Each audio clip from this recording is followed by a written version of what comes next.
the refurbished Senate chamber. So members, the committee meeting as always will be recorded and broadcast online and throughout Parliament buildings. If there's anyone in the public gallery or any of the members indeed have a phone, please put it on either mute it or put it in airplane mode. We have apologies from Steve Aiken and Owen Tennyson, who are engaged in business of the Democratic Scrutiny Committee. We also have two members joining us via Zoom. Agenda item 2 is a declaration of interests. All members are obliged to declare relevant interests. Should anybody wish to do that now? And obviously you can do it as we proceed through the business. Agenda item 3 is chairperson's business. 3.1, the Fiscal Council 2024 conference. There's a letter from Sir Robert Choate acknowledging my attendance on behalf of the committee at the 2024 conference. It's there for members to note. Agenda item 3.2 is the NI Human Rights Commission, the annual Human Rights Statement launch. Members are invited to that launch on Monday the 9th of December, so they can register via the link should members wish to do that. Agenda item 3.3 is the autumn budget, the UK, the Chancellor's autumn budget. So we have an outstanding question, I think, that would be useful for us to establish, which is about clearly there's it's been talked about in the chamber. There's going to be an effect, and there's many effects for people here, but one effect is around employer NICs and indeed living wage. I was going to suggest that we write to the department to see if they have done any work on the impact, or even the economy department, on the impact on business here. The Vice Chair wanted to come in. Yeah, thank you, Chair. I think that's a really good idea, and as part of that correspondence, I think that it would be good to ask, not only have they modelled it, but have they engaged with other sectors who I know have already started to commence their own pieces of research in terms of business organisations, NICFA for their sector. So it would be good if the department link in with those that are commencing research, try to do it in partnership as well. Yep. Agree if people are content with that.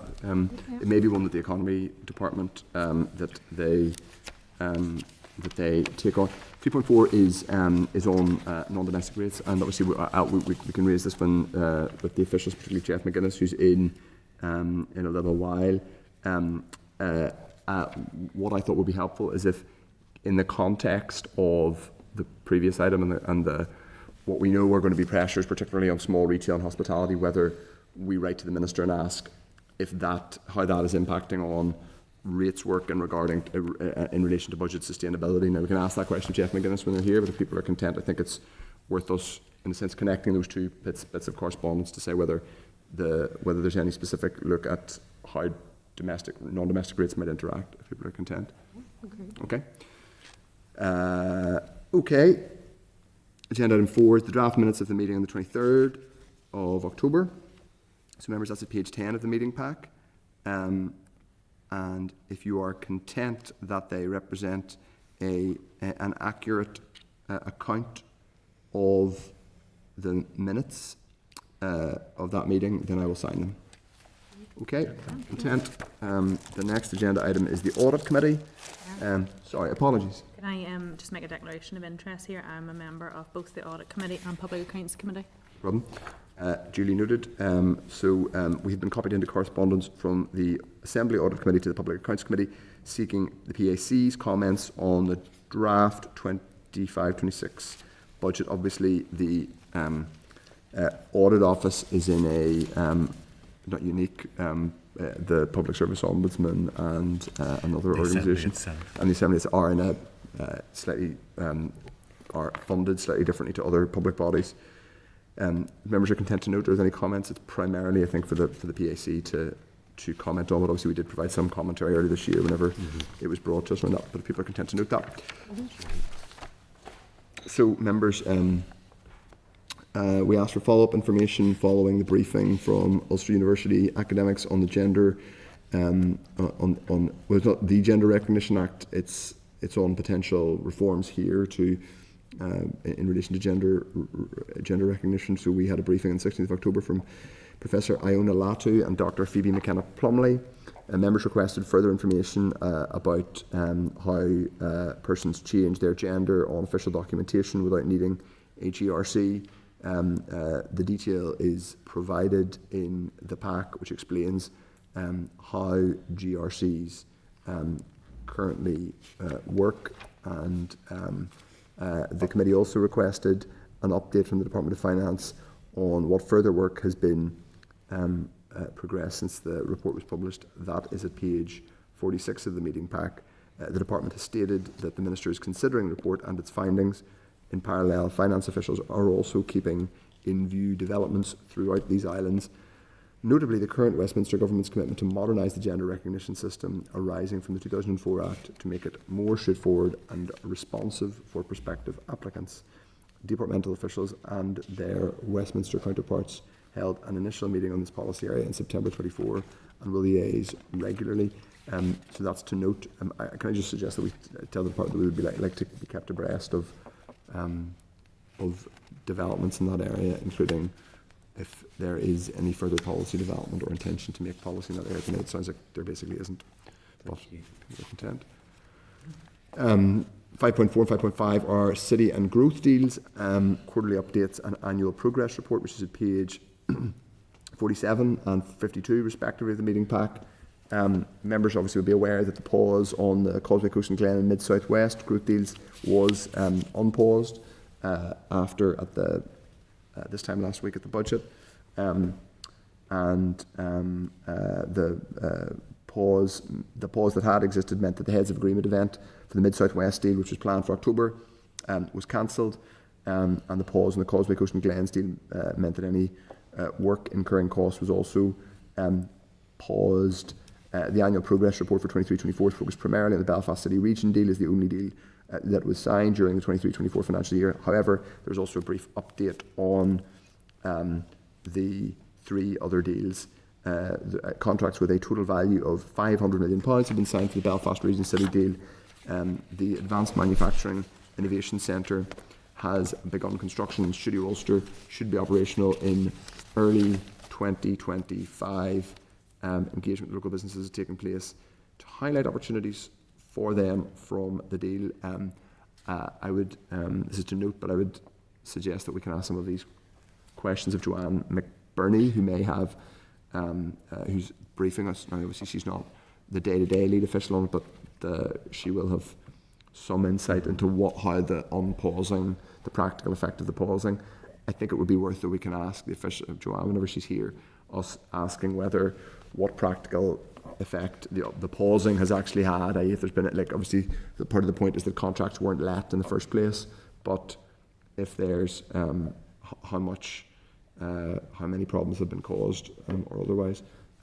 Dan, do you want to come in? Thank you, Chair. And just building on that, I wonder, as a committee, could or should we consider contacting the UK government as to seek some clarity on why did they pause it? Are they conscious of the effect of it, the cost of the appeals and the travel and the implication of it, just for the pause to be lifted? There doesn't really seem to have been any explanation as to why it was paused and then lifted, but it obviously caused a lot of concern and a lot of reaction and cost and travel and appeals and things. So I think that it would be worth considering.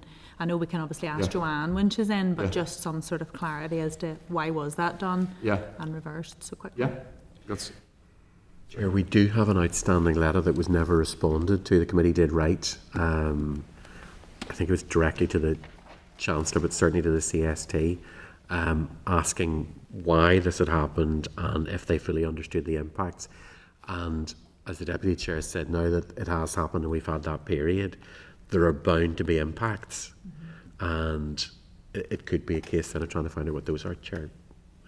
It's just around, because have we had any update? I know we can ask Joanne as well, but the likes of the Community Ownership Fund, I know there's obviously the project that Philip had spoke about before as well in North Belfast, but there's those neighbourhood funds that I'm not aware of how they've progressed, or are they going to continue to roll or not? I know particularly with the ownership announcements on funding of the next phase was to be made in July, early July, through the Development Trust.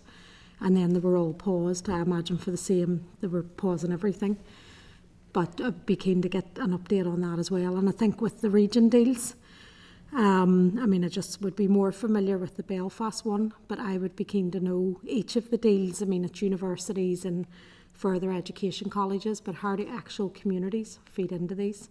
How do we ensure there's inclusive growth? Do the wealth that's created in terms of building the economy?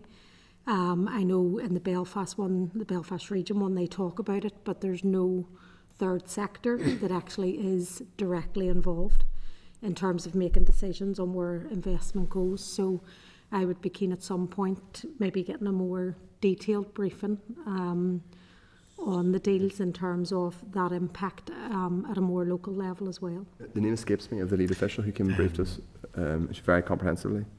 I can remember her surname. I think it was Gilmore. I can't remember the lady's first she's name. very competent. She was very keen to brief. I'm very keen to read us. So maybe that we're able to get a written update, and then at some point in the new year, perhaps get a kind of 100%, get a more given that it's been unpaused. I think those are all good questions, but I think we can get as many a more fulsome written update, including on the points Diane raised on the engaging with the. I mean, I think it is worth us probably putting on the record, and worth saying again. We also have at some point in the next Friday week, I think the Interparliamentary Forum is in town. It's next Friday, Chair, the 14th. So I think that will be an opportunity for us to kind of engage. And I know an invite has gone to the UK government, to a UK government representative, for us to. There is a representative. There won't be a minister. Won't be a minister. It will be a representative. Okay. Well, in that case, we will. I think at least have the opportunity to put our. To agree a position in terms of what we've talked about, which is like the UK government have sort of talked about this reset in terms of relations with the devolved administrations. If they mean it, that has to mean giving information to our committees, particularly in the context of this being a statutory committee. Our powers are enshrined in more detail in law than, for example, select committees are at Westminster. And I'm not sure that's entirely always understood, or maybe it is understood and they just don't care. But anyway. Okay, people are content. Right, we'll move on then. Yeah, okay. So the next is the NI Investment Fund. At the meeting on the 2nd of October, the committee requested further clarification on a number of issues regarding the NI Investment Fund, including a greater understanding on the rationale for selection of projects set against the fund's objectives, a definition of what private sector means, and would this include social enterprise, and whether the department would be supportive of setting up a similar fund focused on supporting investment in social enterprise projects. The department's response can be found on page 64. The department has highlighted a scheme involving Community Finance Ireland, providing loans to the community, voluntary and social enterprise sectors currently in operation and funded by the Department of Finance. An oral briefing has been scheduled for the 4th of December to cover the National Infrastructure Fund and UK Infrastructure Bank and National Wealth Fund. I think that is even more important because we still don't know very much about how it's operating here, but we also I think I'm right in saying more money was committed to it in the budget, and also obviously there is now this approach to around borrowing to invest, so it will be helpful to get a detailed update on all of that. Okay, members are content with that. The next agenda item relates to disability rights and representation, and that's at page 68 of the meeting pack. The Committee for Communities had previously written to the Department of Finance regarding work being taken forward by the civil service as an employer to promote disability inclusion and to support the participation of disabled persons in our workforce. We have been copied into the department's response, so that's really to note. People are content. The next is the next agenda item is NISRA, relates to NISRA and an excess deaths explainer. Members have previously corresponded with NISRA in relation to estimates of excess deaths. The correspondence is included at page 95 of the meeting pack for context.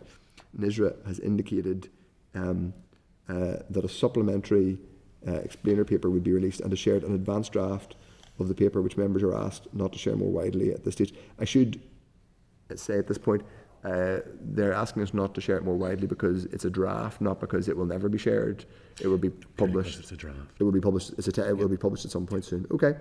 It's highlighted the paper aims to provide an explanation of the rationale for the changed approach in a way that is easily accessible to a range of users. The paper then steps through the benefits of the new method. So, members, any comment? Paul Frew? Yeah, first of all, can I commend NISRA not only for this explainer, but also for the fact that I met with them today for a good couple of hours, where they actually walked me through it, and also some more rationale for the new method. It would be fair to say that whilst it was a very helpful meeting, I'm still not convinced, and I am very grateful for NISRA, because they do also publish the old methodology also and the results from that, and that's something that ONS don't do. So NISRA needs and deserves a lot of praise in this regard. I would suggest, Chair, that they've given us a time which is end of next week, so even if we could take it away and people who are interested in reading it will read it and then maybe come back with feedback next week, rather than trying to give you something hot off the head now. And I genuinely do think that NISRA wants our feedback on this. I think that they want to get this explainer right, or to at least try to explain the new method and the differences between the new method and the old method. I don't think anybody denies that the old method was a blunt measurement tool, but alas, it was mathematical fact, which was a 5-year average, whereas I would have massive concerns around the modelling for the new method. But it's not even the question they're asking. They're asking the question as to what we think of the explainer, and if there's any feedback on the explainer. I've given them a wee bit of feedback, but I do think that if I was to get another week at that, I could maybe come back with some more helpful, thorough comments. I'm content with that. If people Sure. What we'll do is we'll go out to members specifically and ask for if they send feedback direct to me, and then I can communicate it to the department. Yeah, and obviously members may or may not have feedback specifically. Obviously, Yeah, sure. Paul Frew's a particular interest, but that's happy enough for that. Okay, the next agenda item is our inquiry into banking and financial services. So, first of all, I should seek approval that Hansard, our friends at Hansard, who are elevated on the throne behind us. We are mere mortals, and they are there at the royal seat. They will record this oral briefing. So, members, at page 100 of the meeting pack, there's a clerk's memo. Additional papers provided for the session are a briefing paper from the Consumer Council. Thank you very much for that. A Consumer Council report on access to banking services in NI, which came out in June last year. Financial Inclusion Commission, fixing financial inclusion across the 4 nations, June 24. University of Birmingham, Financial Inclusion in the UK 24, and which was published in 2024, and the University of Birmingham's Achieving Full Financial Inclusion in the UK, also published in 2024. So welcome to the meeting, Iona Chunder, who's Chief Executive of the Consumer Council and known to many committees in this place, and Sean Breen, who is Director of Financial and Postal Services at the Consumer Council. And I thank you both very much for joining us. Iona, I don't know if you want to make a brief opening statement. Thank you very much for the information and for assisting us with this inquiry. And we're going to be, I suspect, relying on some of the work you've done in this inquiry a lot. Very happy to do so, Chair. Thank you, and good afternoon, everyone. It's nice to see some of you again. If I may, I'd like to begin with a short summary of who we are and what we do. We're very grateful for the invitation to come and speak to you. We are Northern Ireland statutory consumer body, and we were established, as some of you may know, in April 1985 as a non-departmental public body. So we're sponsored by the Department for the Economy, but we actually work across all executive departments, and this is because our statutory powers cover consumer affairs, energy, water, transport, post and food accessibility, but we also have a brief in financial inclusion and EU exit matters.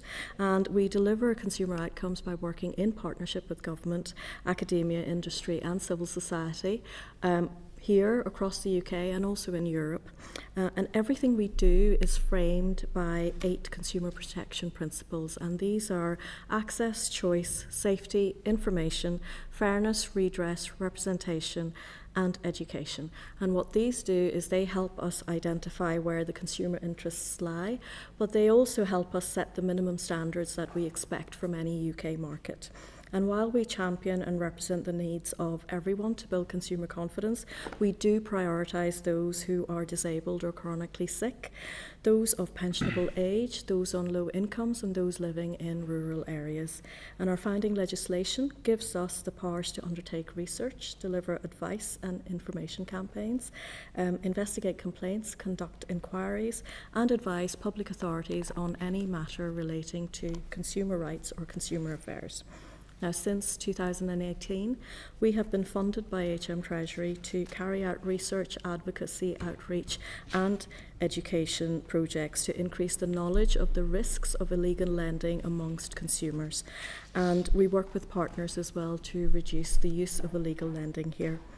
Our specific responsibilities in financial services are in Annex 1 of the briefing document that we provided to the committee.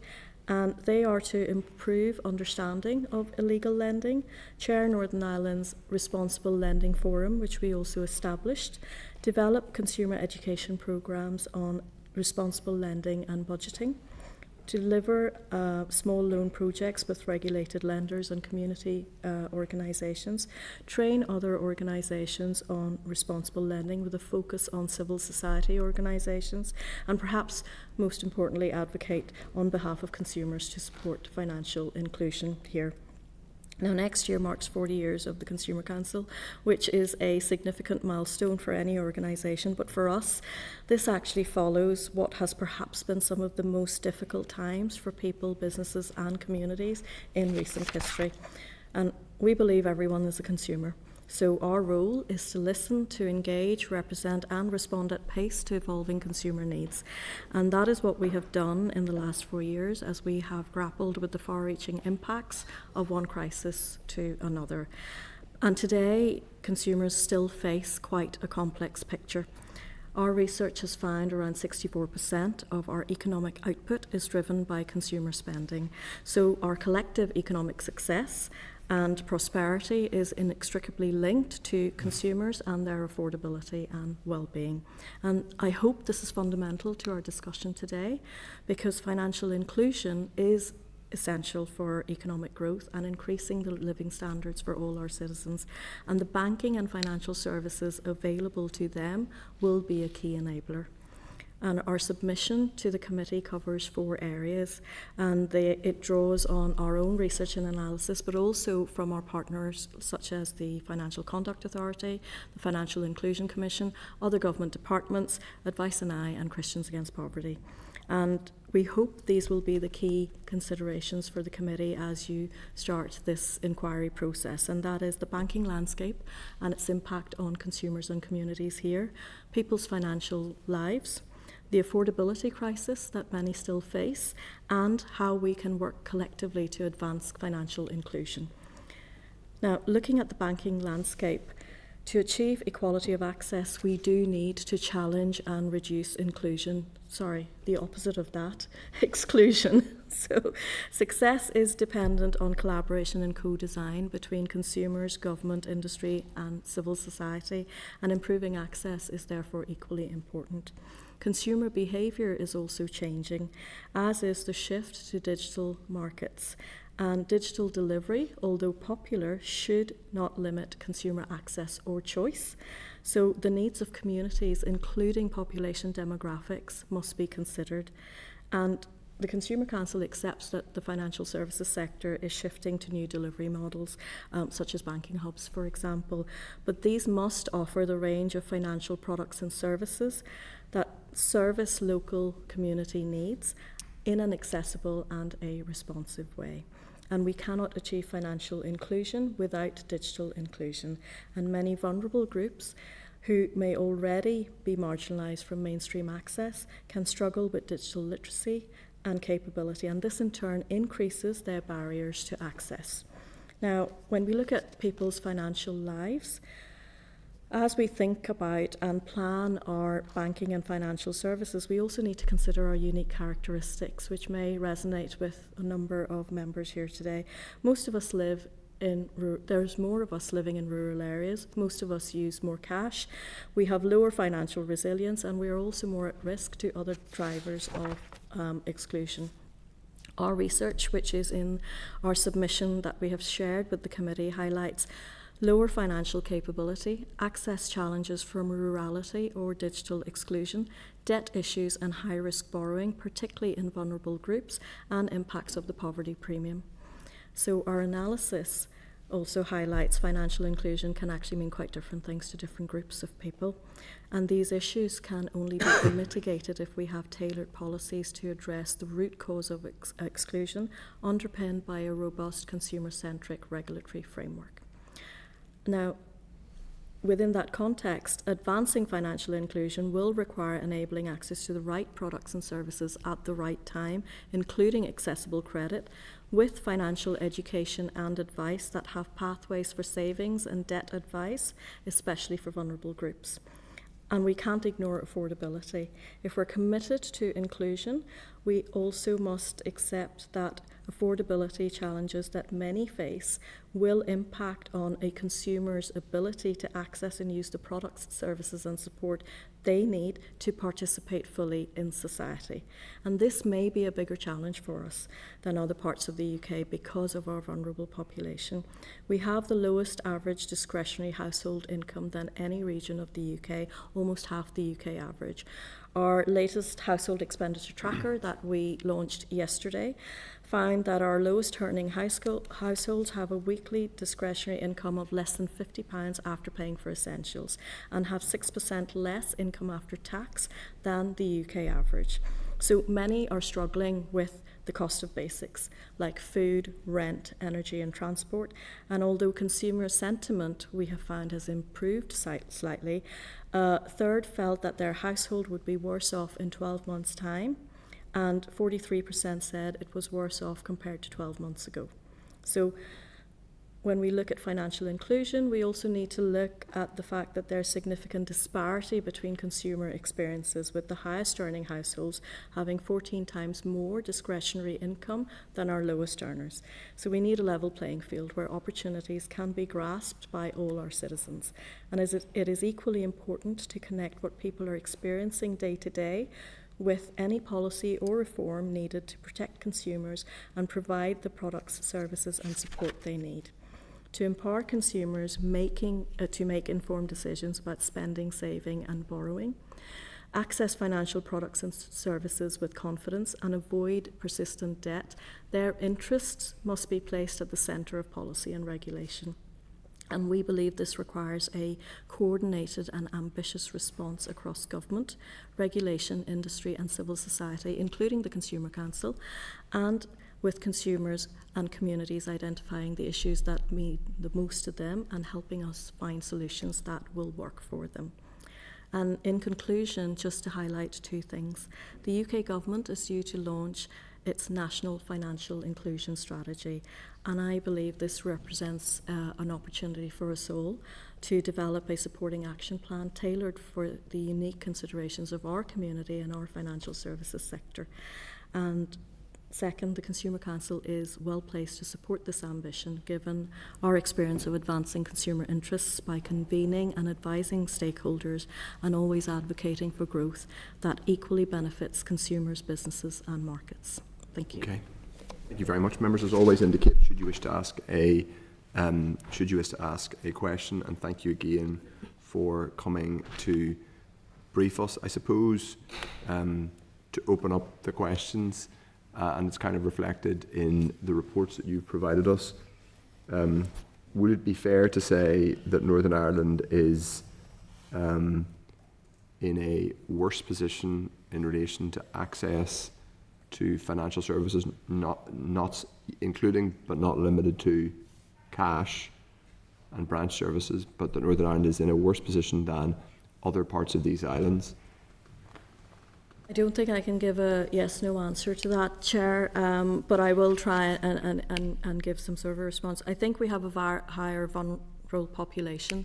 So in terms of market access, when it comes to things like digital literacy, digital capability, digital competency, as we move products and services online, that may have an impact. When it comes to heightened rurality, which we do, we have double the level of rurality in Northern Ireland than any other jurisdiction of the UK. That will play into that. Financial services is a very broad sector, so our research and evidence, as you will see, focuses on access to cash and access to banking services. And from that perspective, we can confidently say that in relation to access to cash, we prefer cash in Northern Ireland. We have doubled the cash usage, but also we take out more cash. Actually, that might be, I'm going to look to Sean to come in a moment. I think we take out almost twice the amount of cash than the next area of the UK, which is the northeast or the northwest. So access to cash and access to banking services is definitely a consideration. On these islands, we haven't done, so the second part of your piece was on these islands. Our comparison is between Northern Ireland and the rest of the UK. We actually don't have any information that we've undertaken to look at the island of Ireland. Yeah, and sorry, just to come on the point that Naomi said there, in terms of Northern Ireland consumers, we withdrew an average of £2,340 per annum, and that was the second behind, that was the North East of England, which was the second highest. And that was 1,718 per annum. Yeah, so roughly double. In terms of actual withdrawals of cash. Withdrawals of cash, So that's yeah. the volume. Yeah, so we're not only twice as dependent on using cash, we're actually using more of cash to do our day-to-day. And I believe that we have tables that and I appreciate we've given you a lot of information, but I hope it's a useful reference guide for committee members. But there is, we've given you a lot of information in terms of what people are using cash for. The FCA's Financial Lives Survey actually has a lot of really rich data on what people are using cash for, why they like to use cash, the thinking behind that. And to what extent are credit unions a distinctive feature of our banking landscape in a way that they maybe aren't, certainly across the water? Okay, do you want me to take that? Yeah, or? so I can take that. So in terms of credit unions in the usage here, from looking at the Irish League of Credit Unions recent manifesto, we know that 1 in every 3 people in Northern Ireland has a credit union account. So that's a huge portion of the population that has a credit union account. Across Northern Ireland, there's 83 credit unions affiliate with the Irish League of Credit Unions, and there's 38 affiliate with the Ulster Federation. We don't have comparisons in terms of the UK figures to see if we have more reliance on the credit unions compared to the UK. Fair enough. Now we're going to open up to members. Diane, for a second. Thank you very much, Chair, and thanks to you both for coming here and for all the detailed papers that have been provided. The evidence is really, really helpful and useful. I represent South Down, as particularly rural constituency down through the Mournes, and experienced a lot of this since I've been in MLA. Bank closures and moving away from things, and we were the first area in Kilkeel to get a banking hub set up. And I just wanted to ask. So obviously the FCA guidance and the triggers that there are for setting up the banking hubs are all very clear, but I just wanted to ask from your getting the feedback from consumers as to how well the banking hubs are meeting the needs of the consumers. Yeah, so happy to take this one. At the moment, we don't have any evidence gathered in terms of consumers' experiences of the banking hubs, but what we do know is that at the moment, banking hubs are in their infancy. So there's a very limited range of services at this moment in time that they provide. But we know that there's other proposed services that are by UK Finance that are going to be coming into the banking hubs by the end of 2024. So hopefully as those additional services come into play, that'll increase consumers' experiences and increase the offer to consumers across Northern Ireland as well. Would it be helpful if we recapped what is currently available and what's coming online? So, as far as we know, each banking hub you can pay in cash and cheques. You can withdraw cash. You can check your balance, pay utility bills, top up your gas and electricity, and access any change-giving services. And these are mainly for small businesses. Now, there is also the community banker facility, which is something that's rotated once a week, and that's where consumers can talk to them about more sort of complex complex requests, and when I say complex I mean payments and transfers and managing their accounts, or even help with using online banking.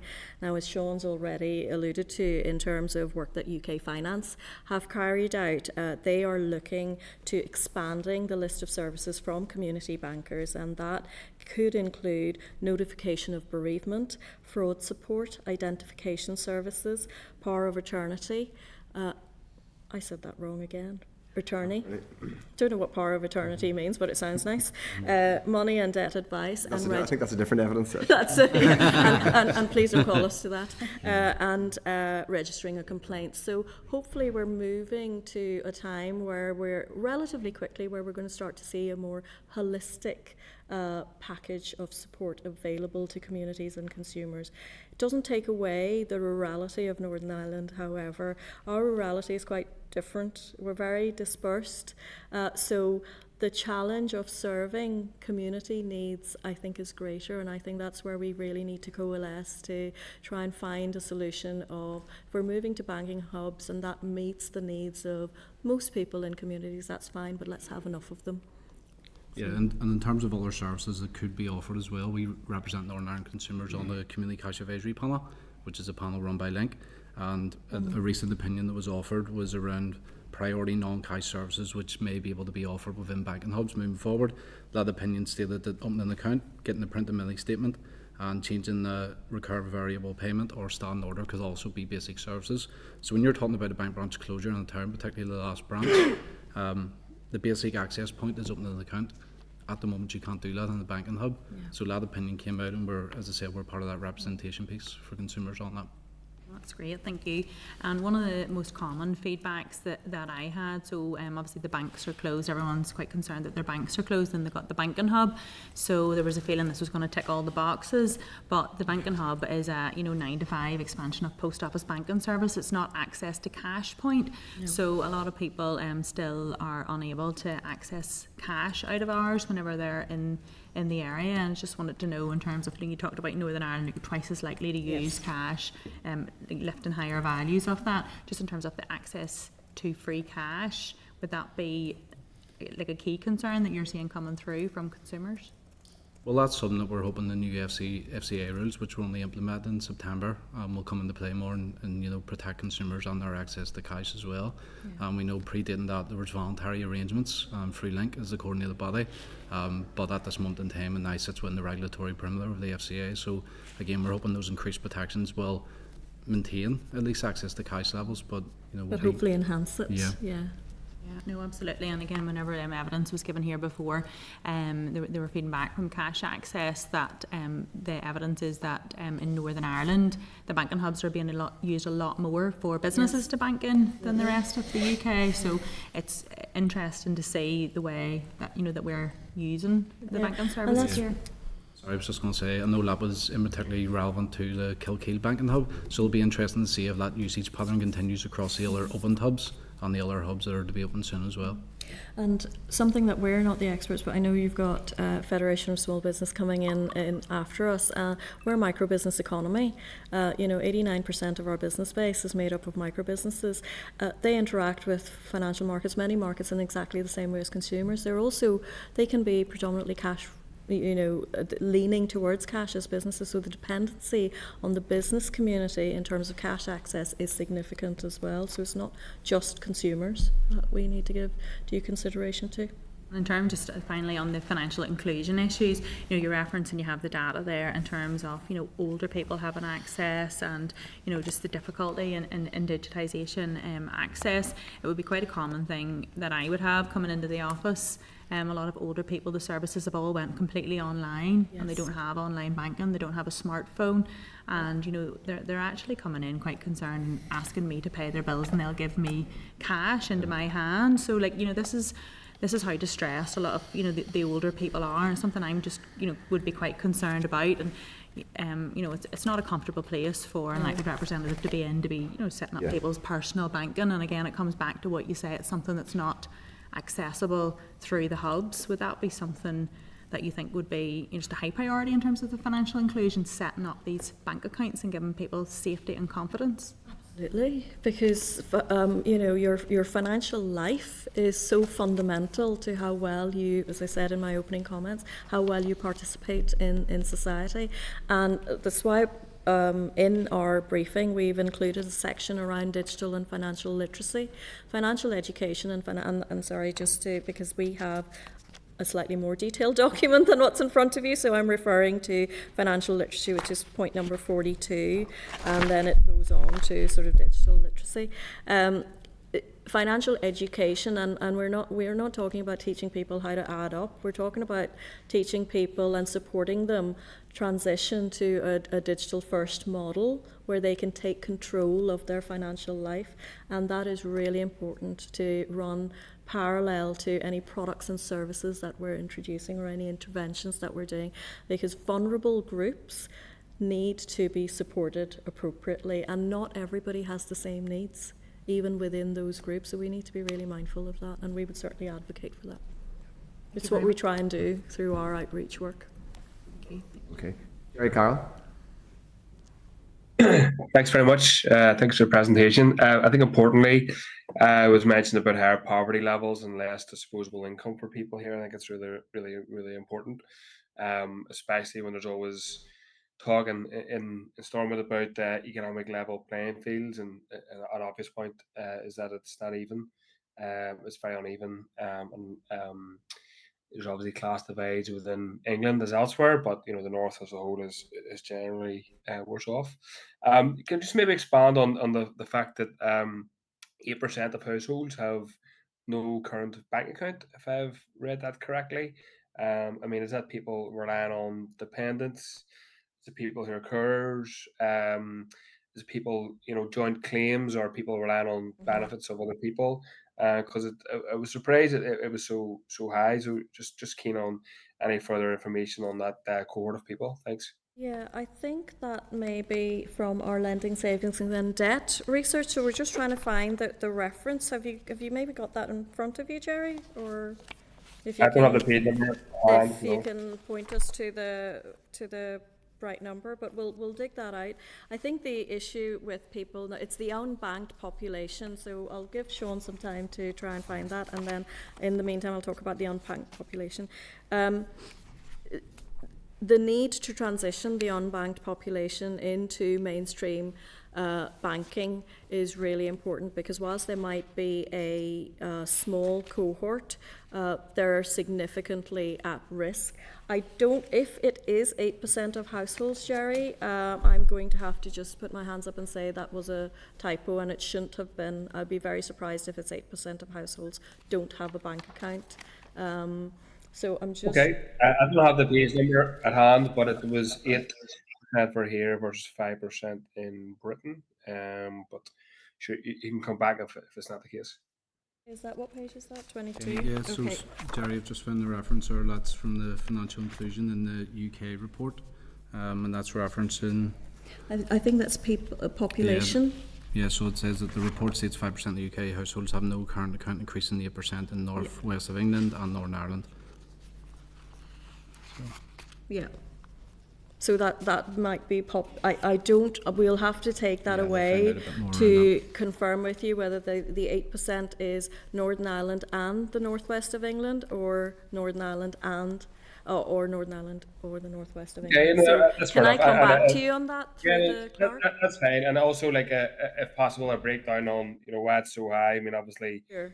In part it's the poverty levels, but you know, is it, you know, dependents, you know, people on benefits, whatever. So just another two questions, and that's me, please. The concept of inclusive credit scoring, could you maybe expand upon that? I mean, obviously for people who, you know, have no bank accounts, but also those who are generally excluded from sort of mainstream financial products and services. So maybe just expand upon what that would look like as well. And very happy to, and the reason why it's in there is because I think our focus very much in terms of our evidence to the committee has been, the golden thread has been financial inclusion, and you need to be participating in the system and build up a credit history to effectively avail of what is on offer for you, and inclusive credit scoring is key.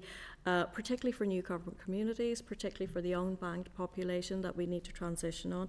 Also vulnerable groups who are potentially in persistent debt. And it goes back to our household expenditure tracker that maybe has the 4 income quartiles, that if you look at quarter of the household population who have only £50 a week discretionary income, a lot of those individuals and households may be on benefits, may not have the potential to access the range of products, services that they need. They're not building up a credit history because they may be in negative budgets. They don't have enough capacity to absorb any shocks. So if you're not building up your credit score, how are you going to essentially, build financial resilience? The solutions for an inclusive, what that looks like, is something we haven't done any work on, but it's something we want to advance with the committee or other groups to create for Northern Ireland and right across, the UK, of what that could be, what that could mean. Thanks. Just final question. Thank you. In terms of the financial inclusion strategy, I know you said the consultation is being launched. Have I heard that correctly? What sort of understanding have you got of what the UK government is considering or looking at for here, in terms of what themes, what issues, and possible action points? Thank you.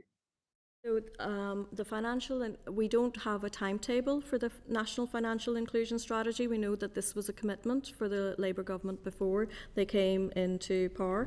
The vision for the National Financial Inclusion Strategy is drawn from Labour's policy priorities, and they are, and I'll draw your attention to point 96 of the briefing document. So they are looking at delivering inclusive growth for the UK financial services sector, enhancing the international competitiveness of that sector, reinforcing consumer protection and financial inclusion, leading the world in sustainable finance, embracing innovation in fintech, and reinvigorating capital markets. Now, specifically under consumer protection and financial inclusion, that includes alternative models for increasing financial resilience, including longer-term fixed-rate mortgages, adopting a coordinated cross-sectoral approach to fraud prevention, the financial inclusion strategy, and regulating buy now, pay later, which we've also given you a section about in the submission. And we believe that financial inclusion for all UK consumers should include having access to their own transaction account, affordable and accessible credit options, the appropriate information around insurance and necessary advice around that. Also be encouraged and empowered to save, both for rainy day savings, but also retirement and future life, and receive financial education in school and throughout life. So the issues around the unbanked population, inclusive credit scoring, all of these things fit under the pillars of this strategy, we believe. Hopefully that answers your question. Yes, that's very good. Thank you. Very comprehensive. Thank you. Okay, thanks, Jay. Deirdre? Yeah, no, there's a couple of things. Thanks very much for the update. I think it's very useful, and I suppose it just feeds into what we already know in terms of issues around how more cash is used here. We can even see that in our supermarkets when you compare those to any across the water or even in the south. We've seen that even during the pandemic. Yes. In terms of looking at these things, and it really shows the vulnerabilities of here. Obviously, I suppose I was going to ask in terms of the impact of our population size in the 6 counties in the north. If we were looking at alternative financial models, I know they looked previously at a community mutual and things like that, in terms of a community wealth building approach. But do we have the population size here just in the north to sustain that? And what alternatives could we do? Some of the questions I was going to ask them was around just really I suppose it's that link to poverty, and then how when you're looking at financial solutions, how the poorest are punished then, so whether that's pay as you go, whether that's even repaying debt. If you're on a payment plan, you're actually then paying more than if you can pay it outright. So you're being punished, and could there be alternative proposals in terms of looking at that? I was going to ask in terms of how there's not the resilience here you talked about, so are there kind of proposals or community programmes at a more local level that we could be looking at, because one of the things I was going to ask is in terms of developing a whole government approach, whether that's the Assembly, whether that's local government, whether that's Westminster as well. You know, what could the practical interventions be that we could do, whether that's a policy change, a legislative change, whether that's a programme that we would invest in. And the other bit I wanted to touch on and ask was, suppose, the role of AI and how technology is changing. You know, you're saying that obviously financial institutions are going more online, and that's obviously a battle for here because we do have that digital exclusion. But what about the role of how that technology is going to advance over the next period? And if we have already a delay on people who have those skills, what is that going to look like as technology really speeds up in the next decade or so, and what are the challenges for our unique circumstance? And the last bit was just around, I mean, you're talking there in terms of obviously we're working within a global financial system. Within a system, obviously we're tied in terms of Westminster, who have most of the control in terms of policy and legislation around this as well. But in terms of even an alternative approach around building community wealth, so looking at plural ownership of our economy, in terms of, you know, you did say in terms of, you know, the bedrock of our economy here are small micro businesses. Even the role of workers within the economy as well, and trying to look at alternative economic development routes. Are there things that we could be doing that haven't even been looked at here? So I know the Scottish Government have appointed a community wealth building minister. There was a community wealth building report that was done here in 2022, and I know the DFC Minister with Finance and Economy are doing pilots. But are there more things that we could be doing there, looking at plural ownership? And even things around collective bargaining of the consumers. How can we actually get consumers working more collectively together to get a better deal or outcome? And whether that's, you know, our small micro businesses as well, in terms of lending opportunities, in terms of prices for products and things as well. Are there things that we could be doing in terms of using that mass of people coming together and trying to create, as I say, that more democratic control of our financial institutions? Sorry, that was probably a lot there, but I've written down as many questions that I think has been asked as I can, so I'll lean on you to keep me right. If I start with the first one, which was you talked about our population size, and of course our population, we are small, we're 3% of the UK population, so that presents challenges certainly when you're looking at scaling and socialising costs, for example. But I would also propose that it's an opportunity for us to pivot quickly and, you know, look at solutions that really work for our people and our communities, and then use that as pilots to scale for the rest of, you know, on these two islands or the rest of the country. So, you know, to me, that's an opportunity.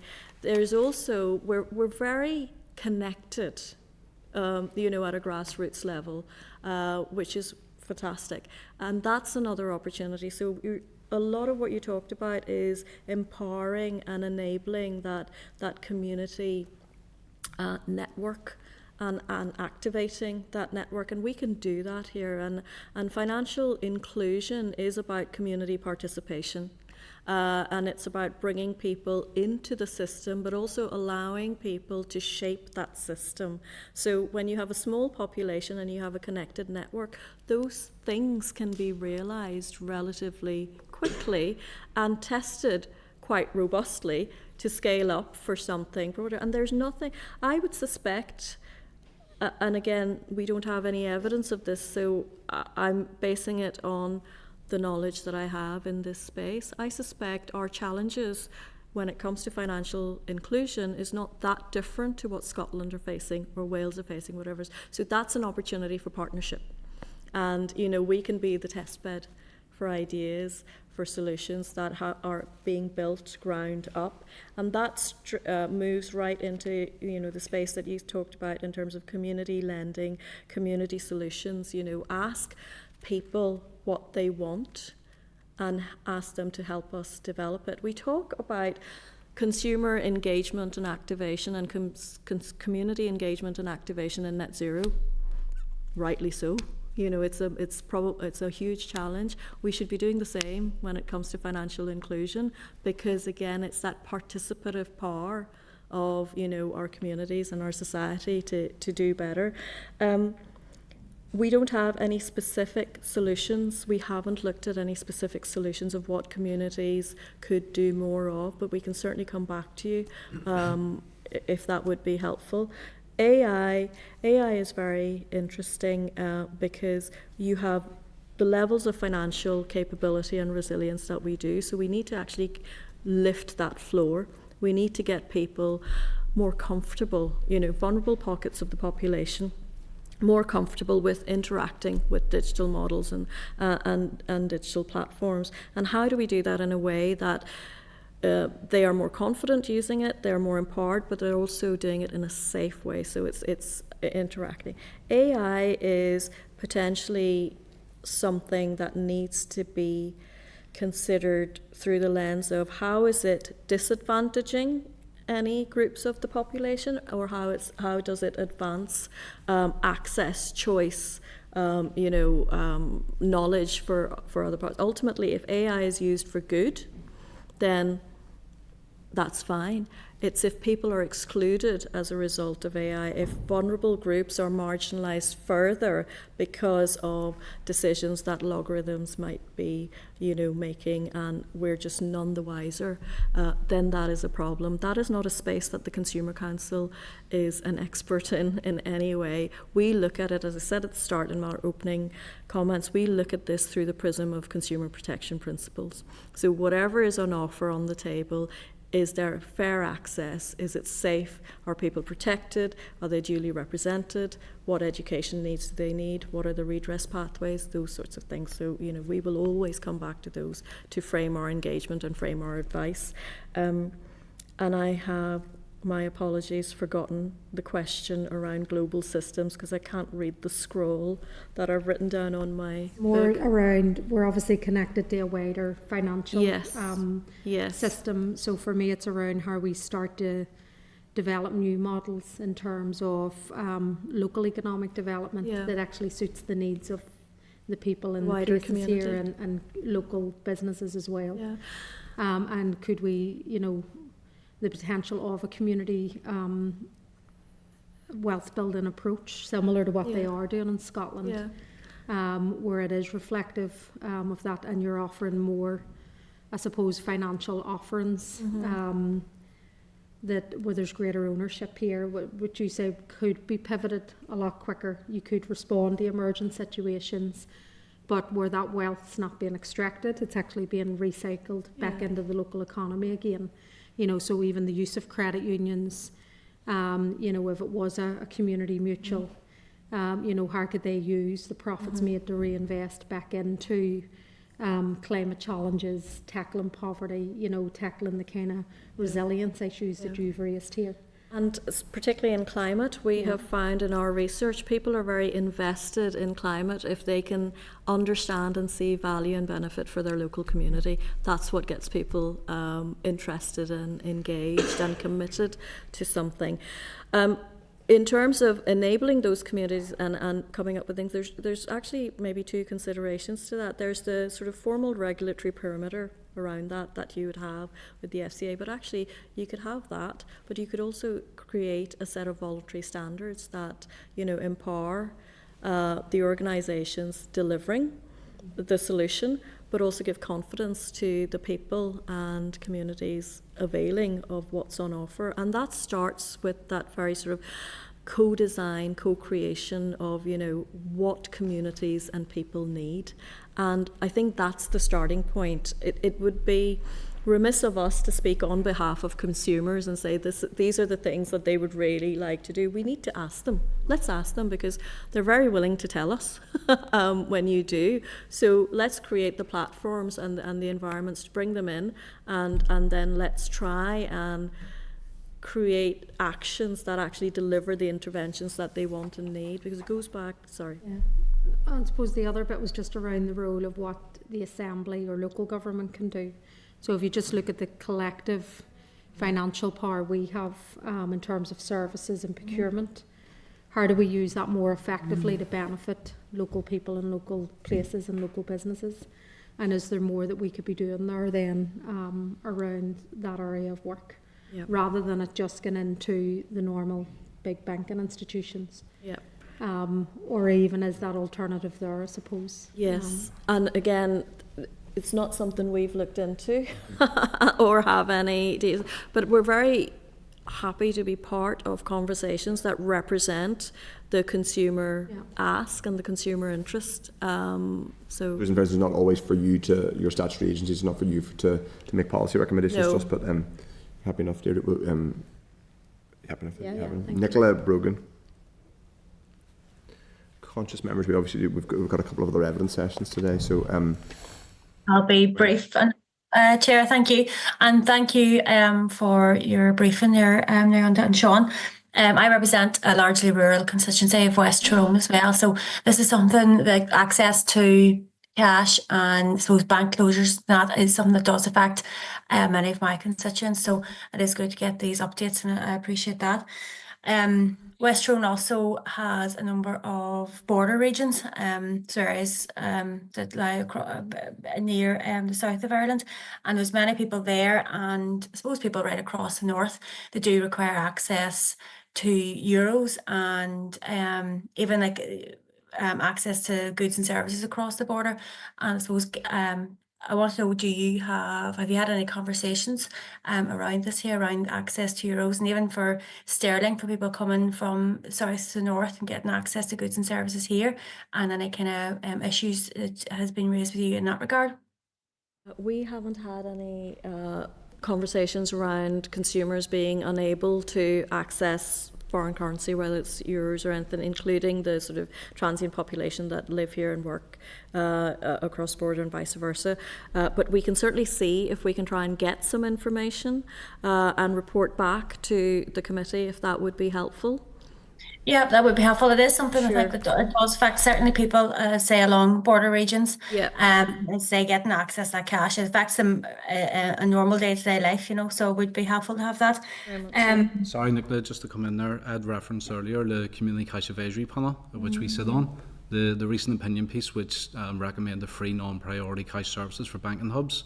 There was a note within that opinion piece that although euros in that transaction service may not be applicable to the rest of the UK, that may be a benefit to Northern Ireland consumers because of the border regions. Yeah.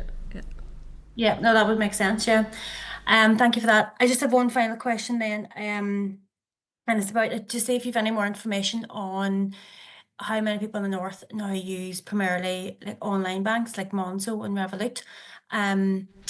They're obviously like they're becoming more popular, and I suppose what kind of role that they can play, or banks like Monzo and Revolut can play in advancing or promoting or getting better services for people here. Yeah. So the data that we have is from our lending, savings and debt survey that we've done 3 waves of, and in the 2019 survey, which we published in 2020, 1% of respondents said that they did most of their banking through an online bank such as Revolut, Starling or Monzo. And the reason why we put in the 2023 survey results is because that moved up to 4% of respondents. So that shows you where society is going and the popularity of those banks, because there are sections of our population who are very comfortable and happy to use an online only product, and that's great. We don't know, we haven't done any further investigation of, their satisfaction with the service. Do they feel they need to do more? Would they like to see more, etc.? So we haven't tested beyond use. It was just one question in the survey asking, do you use this and do you mainly get your banking needs met by them? The challenger banks are regulated. They're all authorised by the Prudential Regulation Authority. They all fall into the FCA's regulatory perimeter, those that are banks, those that have their the banking license. So there are checks and balances in place for customers of those banks, and that's really all we have at this moment in time. It's a very, as to use Sean's terminology earlier, it's an emerging space, and it's typically, I would say, it's certain pockets of our population that gravitate towards that proposition at this moment in time. Yeah, and as Naona mentioned, our lead and savings and debt research, we carry that out every 2 years. So obviously we've seen the increase in challenger banks being used within the latest iteration. That's something we can look at more in depth in future editions. So that's a constant evolving and changing piece of research based on consumer need. I think it's No, that's fair enough. And sorry, Chair, I suppose just as they become more popular, there'll be more kind of research done into them, and I get that. But thank you. Thanks, Chair. okay. Thanks, Nicola. I think it would be helpful for us to be kept abreast of any new information you get on that, particularly obviously so we can understand those. Because I would imagine it won't necessarily be a perfect mirror image of the people who are more reliant on cash and traditional banking services, but it probably will, and it will be probably a younger, maybe not necessarily more urban, but certainly a younger cohort who are using the challengers. Paul Frew. You, Chair, thank you very much for your answers so far. With regards to the consumer protection principles around accessibility and choice, I'm going to flip this over a wee bit. Okay. Is there anything that alarms you around consumer choice when it comes to paying for services and for goods? What I mean by that is there would have been a drive a number of years ago to go to to card-only payments. But now I'm starting to see a trend where it's cash-only payments. And I suppose I worry about the choice that people, because sometimes you can call it out, you go in to buy something and they tell you it's cash only, you can't use your card, you have to go and try and get a ATM, which in itself can be challenging, especially in a place you don't know. Or then you go in and you have cash but you don't have a card, and it strikes me that if someone doesn't have a bank account, they don't have a card, but yet their payments might be only card only. So is it a trend that worries you? I suppose, what is the trend at the present time? I don't believe we have any specific information on the trend, but we would always come back to the principle that consumers should have choice. So, and this is taking away choice. So it's certainly not something we would be comfortable with or advocating for. And we don't really, I don't know enough about it, but I don't understand why you would say it's advantageous to a customer to be given one or the other. They should be presented with both. As a consumer council, on a wider piece, there has been no real concerns or complaints to you guys on this issue? No, not to us directly, not that we're aware of. And the information that we have is through the Financial Life Survey, which we've included. I don't have anything more than that at this point in time, but if it would be helpful, we could certainly look into seeing if anything else exists and we can report back. But at this moment in time, no, I don't have that. Okay, thank you. Yeah, sorry, I think it was just 2 days ago, Treasury launched, I think it was a call for evidence or a call for input, and the acceptance of cash as well. So again, that's a process that we'll look at a bit more in depth and see if we respond to that. I know that's the reverse of what you were asking, but you know, that piece has come down. It'll be interesting to see if a digital piece comes behind that, or a card acceptance as well. And there may be opportunity for the committee to, explore that and respond if needs be. It carries weight. We certainly will be. There's one thing trying to gain access to your money. It's another thing using your money. Absolutely. And again, it's not just about me wanting to see more cash floating about. It's also the fact that sometimes it's cash only, which is a poor choice, poor thing too. I don't know if there are other reasons for that. We wouldn't be privy to any of that. We don't have access to that information. There may be sort of business reasons that underpin those decisions. That's not something we're aware of, but I suspect there probably is. Yeah, and we obviously the FSB involved, so you can ask us about. And obviously there are some people who like using the excuse of not having either cash or card in order to avoid buying a round of drink, but that's a separate Speak for yourself. Present company accepted. But thank you very much on that flippant point. I think no one else has indicated they wish to come in, so thank you very much, Sean and Naona, for a useful preliminary evidence session. Maybe that we could come back to you either for further oral or indeed written evidence. And obviously there's a few pieces Very happy to do so. So Thank we you. obviously we're kind of in dragnet mode at this point in time, kind of gathering evidence and information. Thank you very much. Thanks a lot. Okay, the next evidence session is obviously in the same area. It's on our banking and financial services landscape, and it's an oral briefing from the Federation for Small Business.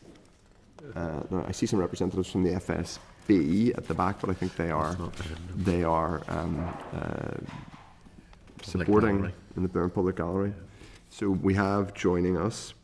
I'll wait until they actually enter the room to formally introduce them. But we are going to hear from representatives of the FSB on their report, The Future of the High Street, which was published in August this year and did contain recommendations on banking. Also, members obviously are entitled to ask, and indeed welcome to ask, questions about the budget and consequences for FSB members, as I'm sure the FSB would be probably eager to talk about their views. Obviously, people have talked already about the consequences in terms of minimum wage increases and also employer NICs, and I'm sure they'll want to put those points on the record too. But in any case, thank you very much to Roger Pollen, who will be known to many people here. He's head of the FSB in Northern Ireland. Alan Lowry, who is policy chair of the FSB, and Ross Boyd. Ross is of the Ross Boyd Chartered Accountants. So you're very welcome to the committee. Thank you for coming and briefing us. And please feel free to make a brief opening statement, Roger. Great. Thank you very much indeed for the opportunity to give evidence here today. On behalf really of many thousands of members of FSB and on the issue of banking and financial services landscape. So my name, as you say, is Roger Paul, and I'm head of FSB in Northern Ireland. I'm joined by two FSB members who have relevant perspectives to share. So Alan Lowry, as you say, is he's Managing Director of Environmental Street Furniture, so a business owner, but he's also Policy Chair of FSB Northern Ireland. And Ross Boyd is Managing Director of RBCA, leading chartered accountancy practice. So hopefully they'll bring useful perspectives on all of the things you want to look at. Yeah. So very quickly, to put ourselves in context, FSB is the largest business representative organisation in the UK with around 165,000 members, and we have about 6,000 here in Northern Ireland. And these members come from all sectors of the economy and range from sole traders to businesses with hundreds of employees. So given that diversity, the range of banking services they require is also vast. Now, business banking and the availability of financial services affects every small business, so it's constantly on our radar, especially as the landscape continues to evolve in the digital era. So, for example, a decade ago, we conducted a study in collaboration with the Ulster University Business School into the relationship between SMEs and their banks. And so by way of a foundation, I thought it would be very helpful if I just summarise a few of the key findings from that 2013 report, and then we can build on that. So that study showed that there was a low satisfaction rating across practically all aspects of the business banking relationship, with business owners expressing dissatisfaction around the quality of service, highlighting the lack of competitive charges, obscure cost transparency, the bank having a poor understanding of their market and failing to provide useful contacts. And there was also negative feedback on the issue of access to finance, with respondents reporting an over-rigorous application process and a general lack of appetite from banks to lend to SMEs. So that was the context then a decade ago. In summary, I suppose, though, the other finding that was useful from it was that it highlighted a need for a balance between local banking infrastructure and online services. So effectively that got sort of characterised as bricks and clicks. Was the way businesses wanted to access their banking support. And then over the ensuing decade... Roger, just really, could you say a tiny bit about the balance of which were more interested in bricks and which were more interested in clicks? You would imagine intuitively you would say some more traditional types of retail would be more interested in physical branches? I think exactly that. Now, supposed to bring us up to the present day, we've because this is a sort of perennial issue that we keep hearing about, we decided to go back out to market. So we've just commissioned a report actually from Card Group to survey a lot of businesses and get a current understanding of where we're at, what's the current state of play and things there. And I suppose that's the bit you probably want to get onto next. What are people feeling and hearing and saying just now? Yeah. So the foundation of that report really is we've got this survey live in the field. That means it hasn't closed yet. So because we were coming here today, we asked them to give us a sort of snapshot as where were we up to by last Friday. So we've got a very good statistically robust response rate by that point, and we'll just share some of that with you today. Yeah. So the majority of banking is now happening online and in apps. That's the first, I suppose, change from before. And there's very positive feedback about online challenger banks, for example. And one business owner gave us the illustration saying that their application to Starling Bank took just 30 minutes to complete and was approved within 24 hours. And by comparison, they said their application with one of our local banks took 8 weeks from start to approval. So the challenger banks are coming in. The move to digital is providing very real competition. Whether that's a good thing, we may come on to. But despite online usage being very strong, our survey also showed that more than 20% of our respondents visit their local branch at least once a week. Okay. So that's a bit, and that again goes back to the diversity of businesses. Yeah. So some businesses may never go near their branch, but others, because they're on the high street or whatever else, have a need to get in as frequently as that, more than once a week for more than 20% of them. The second theme that emerged... on why they're visiting, do we know yet? I mean, do we know that why most of them are visiting? Is it mostly depositing cash?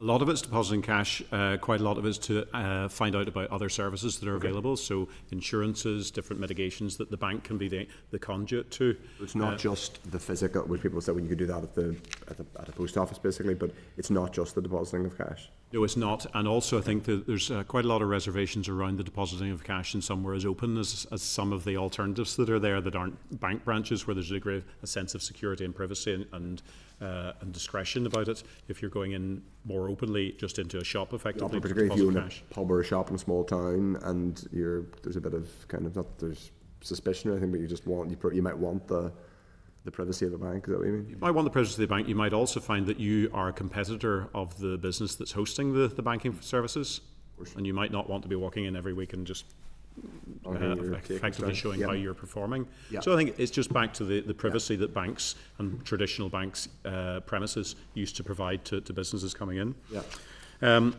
The second point, I suppose, merging, and this is consistent with a decade ago, was that despite the prevalence and uptake of online banking, a personal relationship manager or a point of contact with relevant and preferably local knowledge came out as something that people want to see.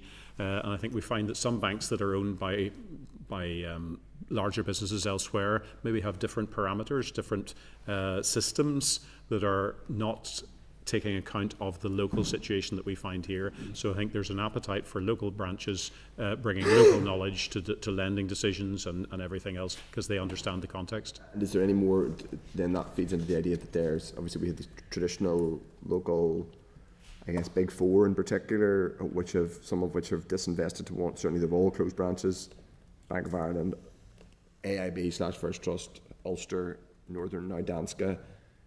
They're still the dominant, they still have a degree of dominance in the market? They very much do, yes. But with the challenger banks coming up very strongly on the rails, but doing a different thing. And I think that therein is the problem. I don't think that this is anything about having an appetite to see our existing banks diminished by the incoming challenger banks. You want to get our existing banks to step up and become those challenger banks themselves, provide the same quality and range of services. So for a local bank to be able to accept an application in 30 minutes and have it approved in 24 hours should be the ambition. They should be aiming for that, not to be cut out by somebody else accessing this market from elsewhere, because that ultimately diminishes the overall banking provision here. Yeah. The third point we found coming out of this survey, again, as I say, it's just up to last Friday and it's not fully complete, but was the access to finance or services through traditional banks remains a challenge. And we found that 27% of respondents so far have had to take out a personal loan for business transactions, and 32% have had to use a personal account for business transactions. And that's a big issue, is where the business owner is effectively having to put their domestic life and that of their family on the hook in order to sustain their business banking. And that's deeply unwelcome. I think we saw it suspended during COVID, where the use of personal guarantees. And I think it's something we definitely want to see. It'd be great if committee were to sort of come on board. So just, is that higher than other parts of the UK here then? Do you think, is that... I don't know what the level is in other parts of the UK, but it just struck us as being very high, that 37. Over a quarter and almost a third have either had to take out a personal loan or use a personal account. Did you say that was 37? No. 27% took out a personal apologies. loan for business transactions, and 32% had to use a personal account for business transactions. Having a loan, that means 27% have at some point, and that's obviously those aren't business loans. Those are specifically personal loans. Yeah. Okay. I'm sure colleagues will come in on that Secured as we go into some questions. Secured probably or possibly against a home or a. Which is not just the home for that business owner. Of course, yeah. And the other thing I think is worthy of looking at is that by extension several respondents in the survey have been turned down for bank accounts or for other products, yet most hadn't been given a reason for their rejection. And that's disappointing, obviously, particularly if you're able to go into the bank and do we have a sense of, sorry, I'm going to ask questions as we go, but do we have a sense of that if there's a trend upwards or downwards in those things? I don't know yet, because I don't think we've got enough data. But I suppose what that brings us to is that very happy to as we prepare this report, and we would expect it probably to be ready about the end of the year, very early next year. Very happy to come back and share it and unpack the findings with you, if that would be welcome.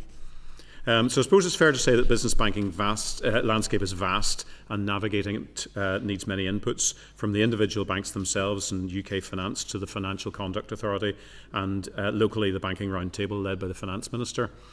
So all of these contributors have weighting and influence, but none has overall control. And the challenge, I think, is to find a way to blend these inputs most effectively to establish and maintain a banking ecosystem that supports our local small businesses and communities, because we need a strong, growing private sector, which in turn needs a vibrant banking and financial services landscape to underpin it. So very pleased that that's what you're looking into here. It's vital that we have that foundation, and I hope that's a useful initial scene setter, and then my colleagues can add a lot of actual lived experience to your inquiry. That's really helpful. Thank you, Roger, and thank you, and sorry for Pepper. Appreciate you giving us initial raw data, and apologies for peppering you with very detailed questions on data that you probably is just as it were hot off the presses. But I suppose it would be helpful to get an initial sense with Alan and Ross, obviously, as well as being FSB members, and in your case, chair, Alan, your business owners and operators. Have you, how have you seen the business banking market in Northern Ireland change in recent, decades, I suppose? That sounds very presumptuous. I'm not presuming anything about your age, but I would imagine you probably you're saying you have. I'm okay. And I imagine you were able to give more than one decade of insight. Well, I've owned my own business for 13 years. Yeah. And during those 13 years, the whole landscape has shifted considerably. Initially, in setting up a business, I set up my business because I lost my job, and I had a choice of looking for another job or sitting. I decided to set up my own business. Yeah. I went and got an agreement from one of the local Big Four banks with regards to what they would lend me, setting up the account and stuff. Got up and running, trading with money I put into it myself. Within 3 months, I went back to the bank to ask them could I start to draw down the amount of money they had offered me, and they asked me to see the accounts that I'd done for the first 3 months trading, which I said, well, there really wasn't anything because we're only getting set up. And they actually withdrew the facility that they'd given me, and they said, no, actually, we're not willing to lend you the money any longer. No other reasons other than the fact that it just changed their mind. So I immediately then had to go and find another bank, which when you're trying to set up a business and employ people is not what you want to do. Now, we moved to one of the other Big Four. So was this a loan or working capital? It was a mortgage. It was a loan, and it was a drawdown on an overdraft facility. Yeah. And they just basically said you can't have it any longer. You were starting to use the loan for. I was going to draw because we'd staff to pay, and with no sales coming in it as we're a sales company, and we didn't have any sales for the first 3 or 4 months. And you started to want to use the overdraft. We needed that. The money I had put in of my own savings had gone. And they just withdrew it. And they just withdrew it. And we ended up moving. And we moved to one of the other ones who we're still with, and we enjoy a good relationship with them. Another member of the Big Four?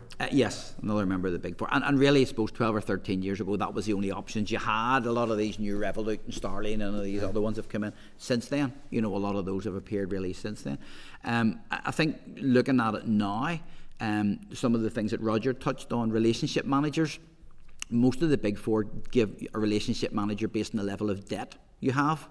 not necessarily based on how much potential growth you could get. So from that perspective, you know, as a small business, when I had little debt, I couldn't get a relationship manager to help me with the information I needed to how to grow my business with regards to other things the banks could offer. When we got to COVID, and I ended up having to take a bounce back loan and eventually a CBILS loan to keep my business afloat and pay my staff. All of a sudden I got a relationship manager because he owed the bank so much money. You know, so you could almost say relationship manager, debt collector to a certain extent. Oh, of course, They wanted to make sure. And I think that leads on to another really important point, because obviously we've just had the budget last week, which we might touch on later. There's a lot of pressure coming on small businesses. If like mine, you're very export focused, you need a lot of money to develop your business.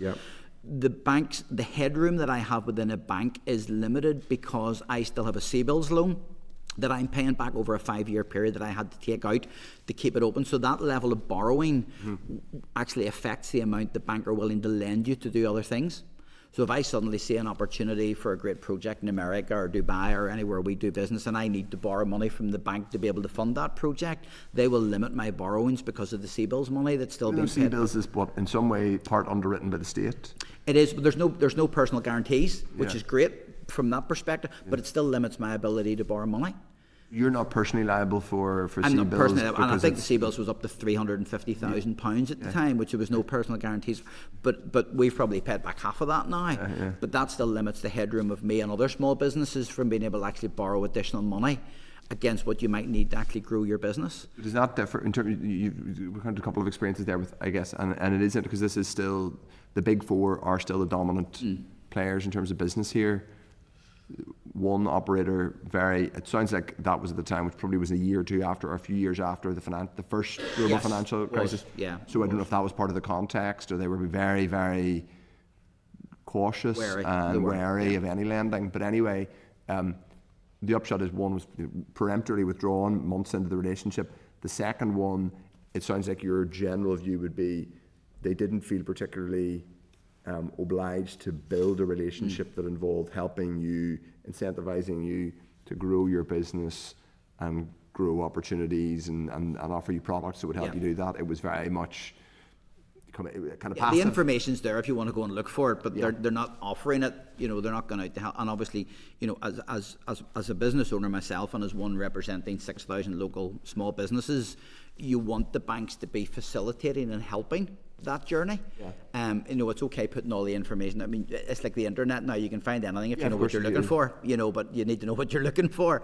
And not every small business ends up picking the right route to borrow money, because that information is not always available. Now, we've navigated that reasonably well, and as I say, I think the issue I have with the bounce back and the CBILS loans, two issues. One, obviously, CBILS had to be taken from our perspective, because if I couldn't take it, I had to close the business and pay off all my staff because we had no income.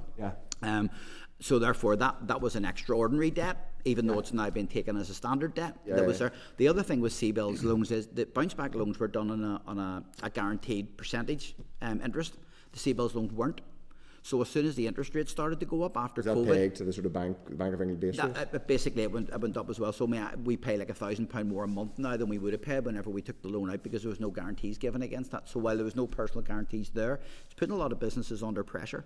And then you've got all the other additional costs and obviously the budget issues and stuff last week. So it's a really, Roger's already said it, it's a really challenging landscape for small businesses.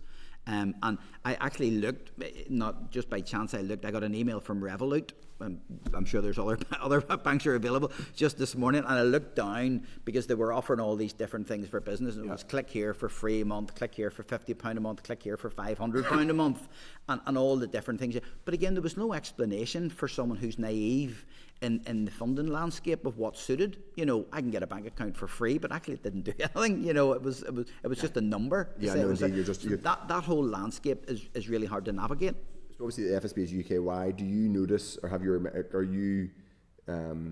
is there a sense in which the banking services offered to small and micro businesses on this here in Northern Ireland is suboptimal, or is how does it compare basically to across the water, and if you have the information over the border as well? But we'd be interested to hear.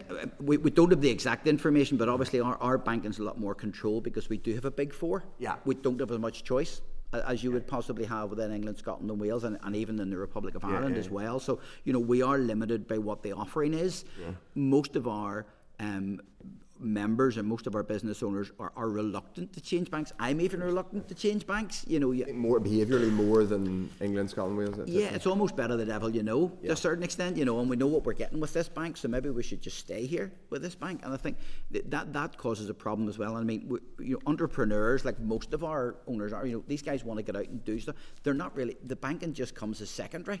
You know, you need to get out and do what your business is about. If it's selling street furniture like mine is, or if it's running a butcher's shop, or if it's running a hairdresser, or whatever that happens to be, you want to be about your business and not about your finance. It isn't sometimes the whole point of having good business banking is that you're able to say, if you're running a butcher shop, and you like, we might say, well, look, if you wanted to extend the shop or add in a deli counter, we can help you with a loan or working capital. So sometimes people do have to. Sometimes actually, they do have an effect. I don't know if you have any experience that, Ross, obviously as a business owner, but also an advisor, and since you're an accountant.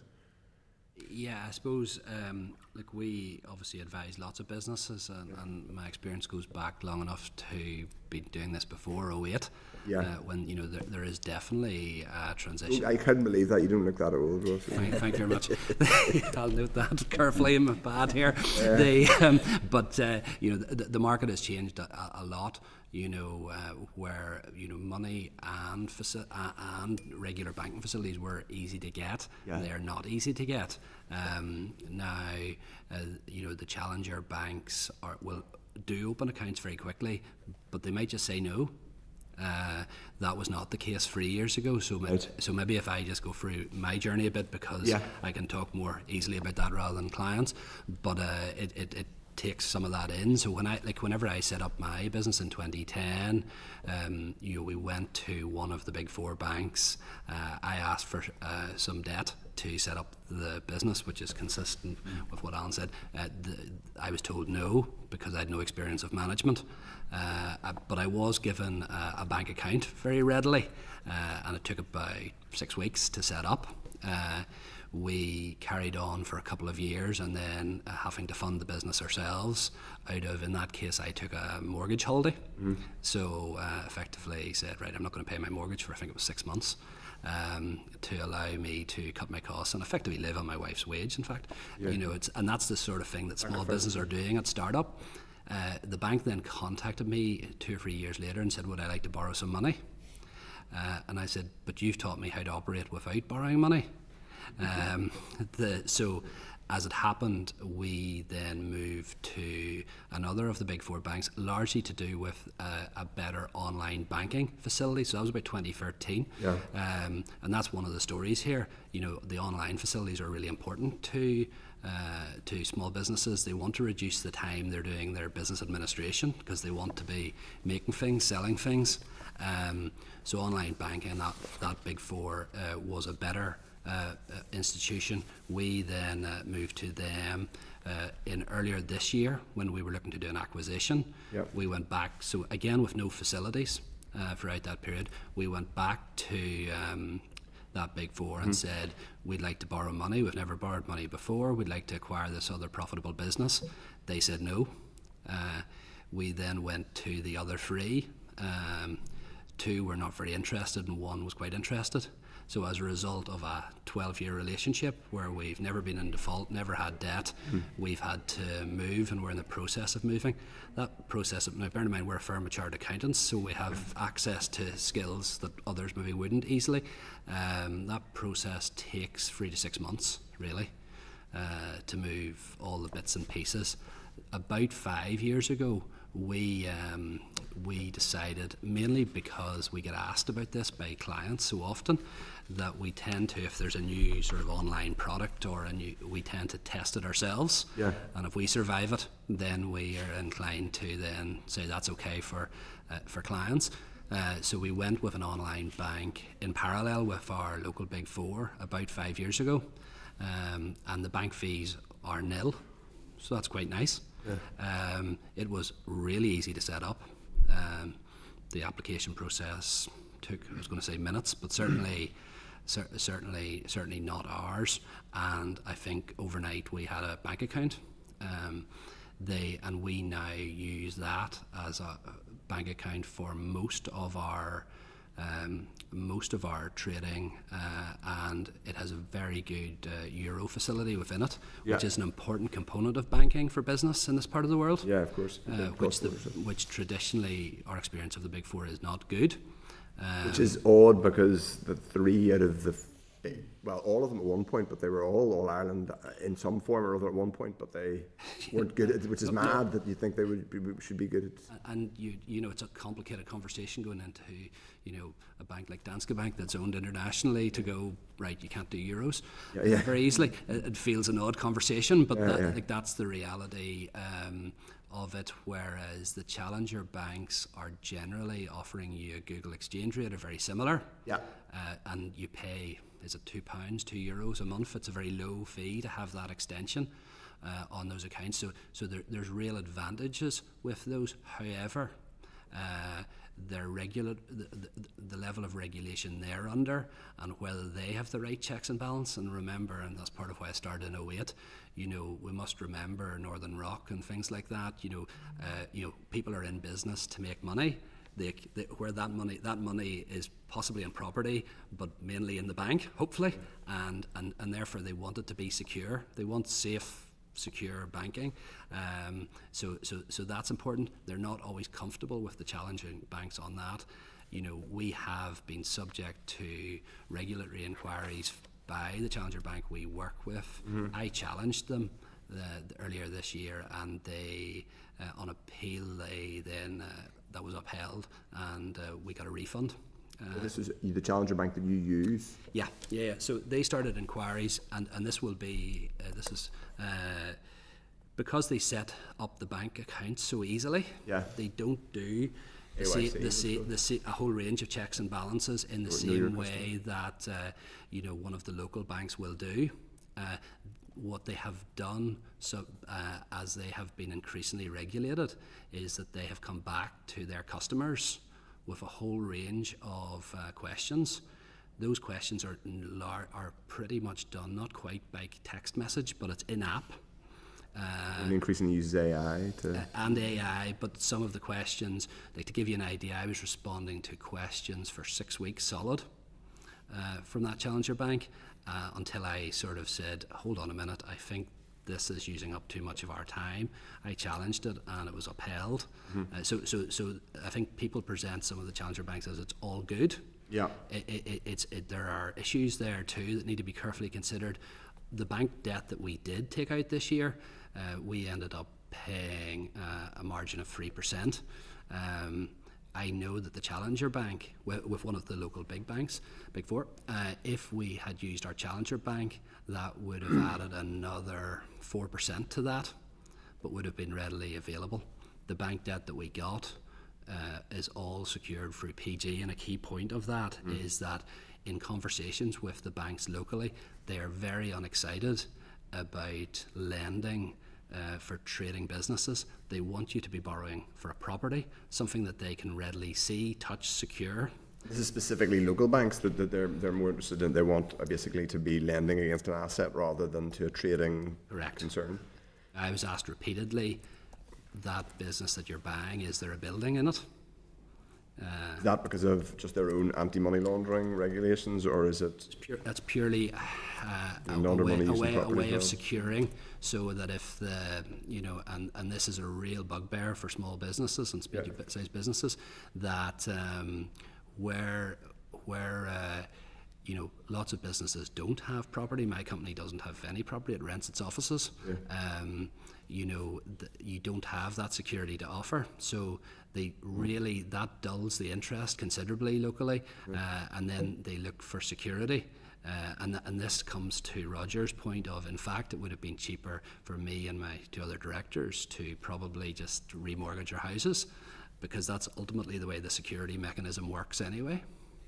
You're giving them. You're having to give security in your own personal house. So you might as well just remortgage it and you might get a. You might get it at you would be a considerably lower rate than we're currently paying. You get a lower because your mortgage rate would be lower.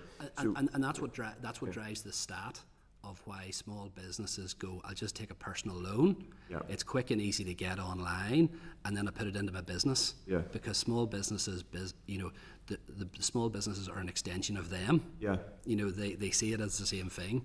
But And they obviously are entrepreneur and they want to move quickly. And I suppose, I bring in I think there's a bit of a pattern, which is a consistent kind of reliance or a predominance among the big four legacy banks, but not necessarily a kind of, I don't mean to completely intuit what you're saying, but not necessarily the service to match the level of loyalty that they have.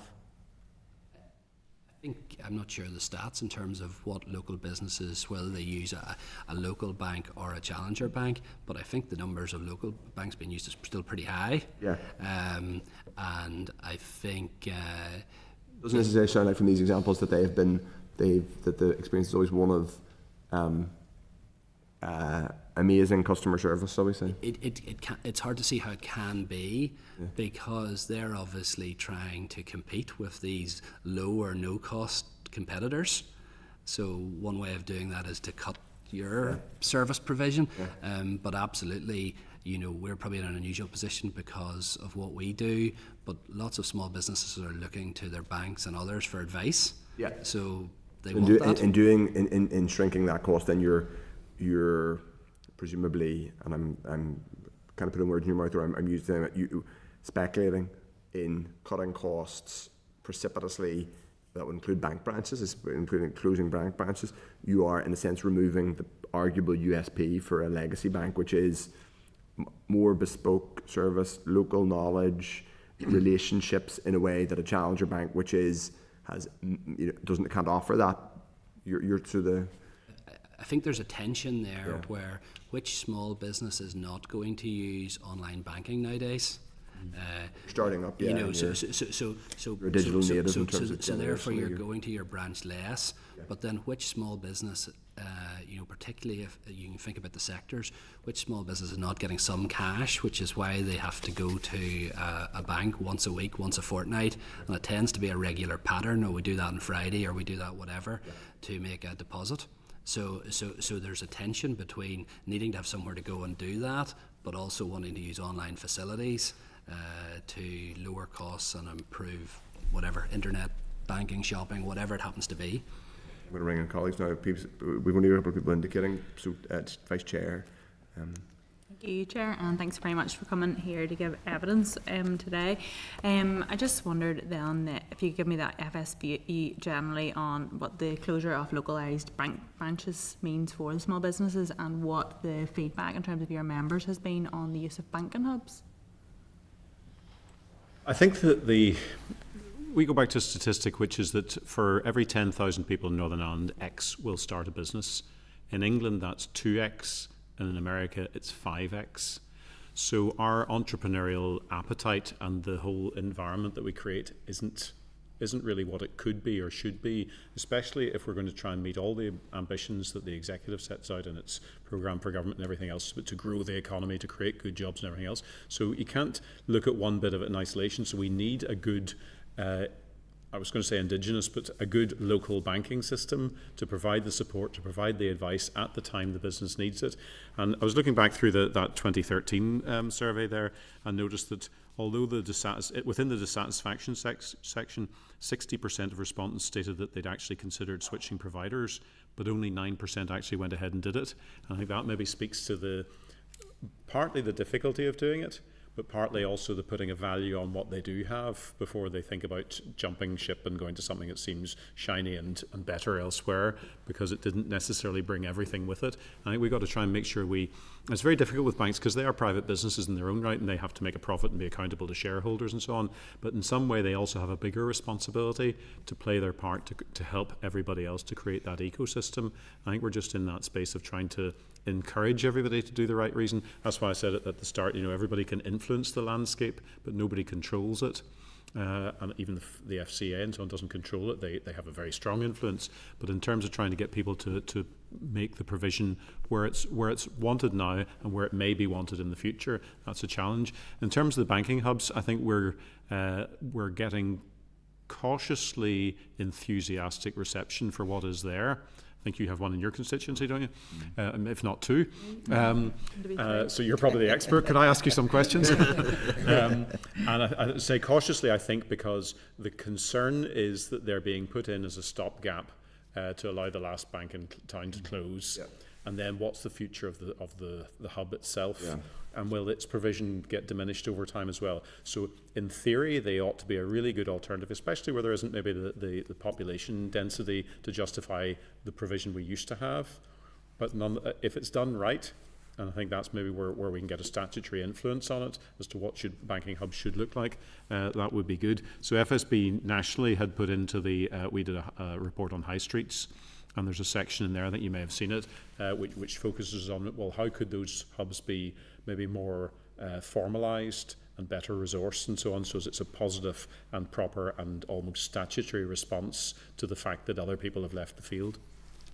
Thank you, and I think that it was interesting feedback that as they're gathering the data out of the Kilkeel hub, that they're seeing compared to the rest of the UK, a lot more businesses are engaging with the hub. So it'll be really interesting to gather that information going forward. I wanted to ask Alan had made the point about the relationship banking and the difference that can actually make. So I just wondered in terms of how you're seeing the engagement coming through with the reduction in positive feedback on relationship banking from the banks. Do you feel that that's putting extra pressure back then on government services, where you've got your local councils and the likes of Invest NI having to really step up and work with the businesses more within a space where potentially banks would have done it before? In the past, yeah. I think probably the best way to frame that, it's not very joined up. We'll probably hear that about a lot of things that go on. It's just not very well joined up. So, I think from my perspective, one of the reasons I want a personal business manager for my business is I want somebody's butt to kick if something goes wrong. So if I suddenly get a fee into my account or something doesn't go out of my account, I just want somebody I can ring up. I don't want to ring up an 0800 number and wait for 4 days for someone to come back. I want to ring somebody or text them or WhatsApp them.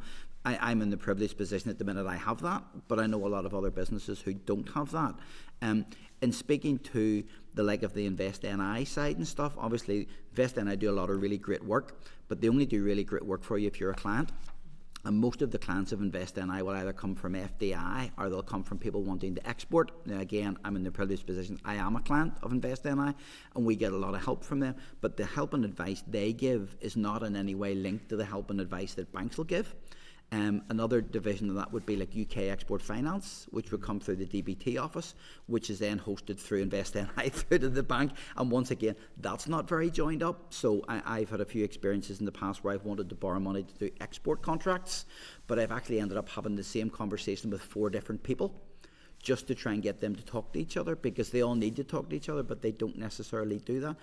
One of the things about small business owners here in this country is we're very resilient, and because our livelihood's on the line, so we almost fight to find a resolution. We don't go, oh, that didn't work, I'll just go home and have my tea.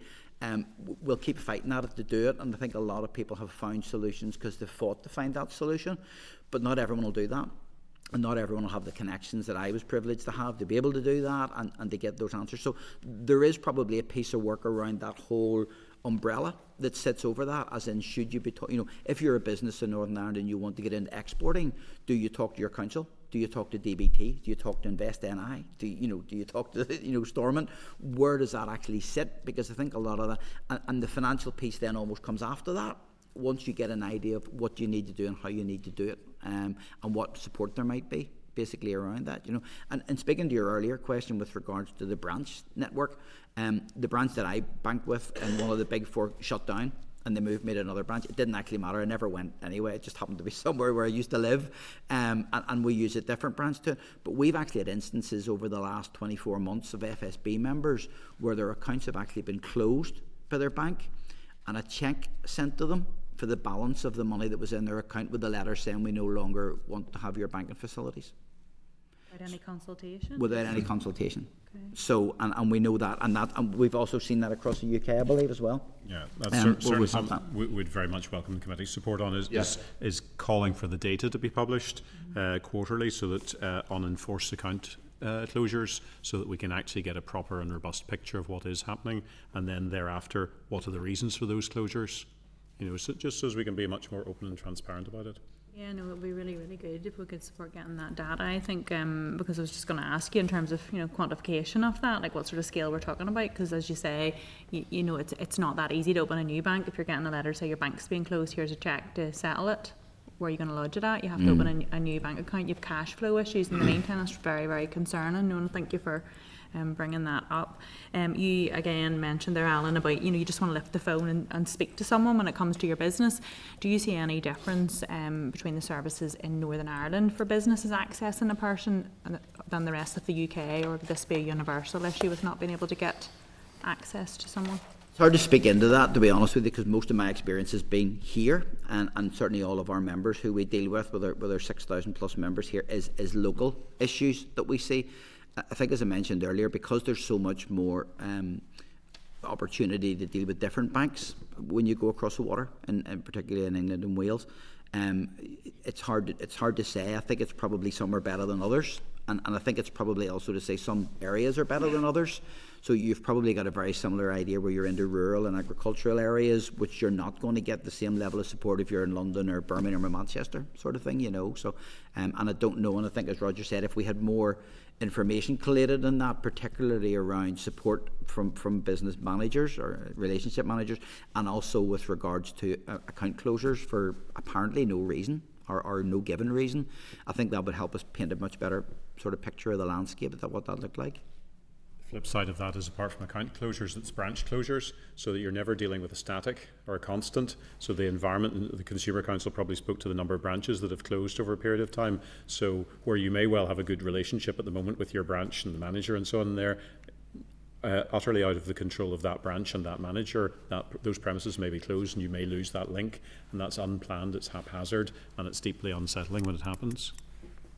No, definitely. I think anything to do to gather the data here in Northern Ireland, as isolated, because whenever we're speaking UK-wide, I know this is one of the reasons why this committee is keen to do this inquiry. Whilst it's not devolved, there are very specific issues to hear, so I think it's really, really important that we do gather that. And if I could speak to your previous point about the sustainability in terms of the business banking and people having to reach into their own personal finances, is that basically just cash flow? Is it just as simple as that? Or I think, I give the example at startup. Yeah.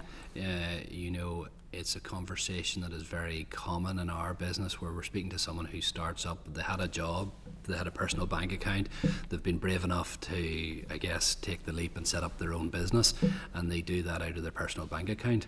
And we're talking to them about, well, you should go and set up a business bank account, and they see that as part of the setting up of a business. And most people, I think, who are doing that now will use a challenger bank, because it's so easy to do and it's so quick to do. Because the one thing that happens anyone in startup is they have no time. They're the director of everything, and you'll have heard those sort of analogies. So that's why they tend to operate in a personal facility initially, and as I said earlier, it is easier to get personal finance. Most people who run a business will be able to hit Google and say, how do I borrow $5,000, and you'll get a whole load of responses, but those are all personal loans, and that will be a lot harder than going to one of the big four, where you may not be lucky enough, like I know myself, to have a relationship manager that you can email. So you walk in, you have to queue up, or it's a slow process, and it might be a slow no, which is the worst process. My sense is, and because I knew I was coming here today, I spoke to a few clients who about this, and I think it's relevant because that we were talking about Northern Ireland versus elsewhere in GB rather than, say, south of the border. But in the examples just of who I happen to be speaking to, and the view is the market is, there's just more competitive, a more competitive market in GB. So people want to lend to you because they want your business. Exactly. That's the soundbite I was getting from those, straw poll of clients I was speaking to before coming here today, which is not the sense you get in Northern Ireland. You're lucky to get a loan, I think is kind of the language I would probably phrase it as. Outly. And just in terms of just the wider piece following on from the budget, obviously increases in minimum wage, employers' contributions has hit hard across the sector. Just wondered, have you had much chance to speak within the membership as to comments feeding back to that? We have had a fair amount of input. I'm trying to present a balanced picture here. I think that the increase in the allowance for employers' national insurance was very welcome. That will benefit a lot of businesses in a particular sector, typically employing up to about 5 or 6 people, subject to wage bill. That's been very welcome. And the retention of the £1 million business asset disposal relief threshold is welcome. But that's to be balanced with the fact that there were increases in national insurance itself, changes to the structure around it, and that the tax rate on business asset disposal relief has moved from 10 to 14 to 18%.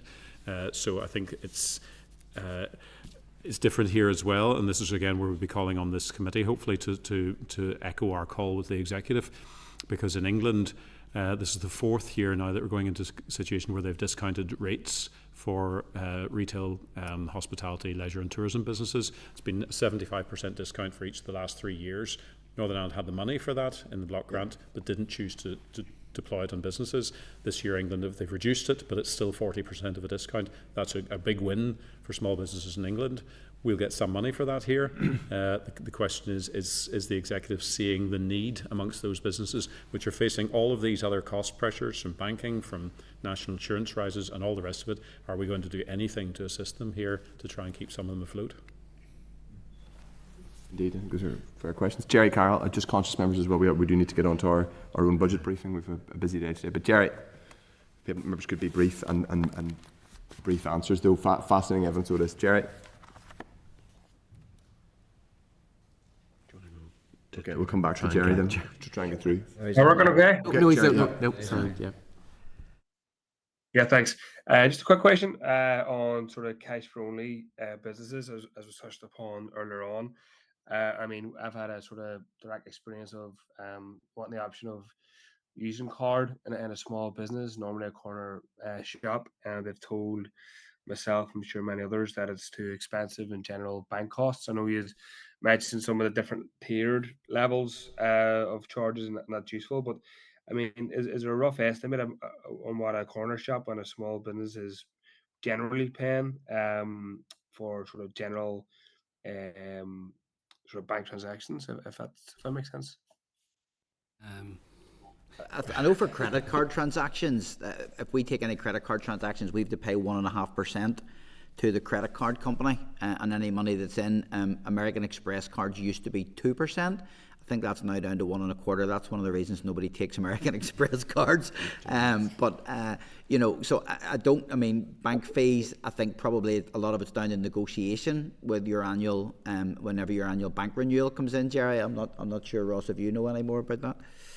Yeah, well, I'm glad you answered on the commission on the machines.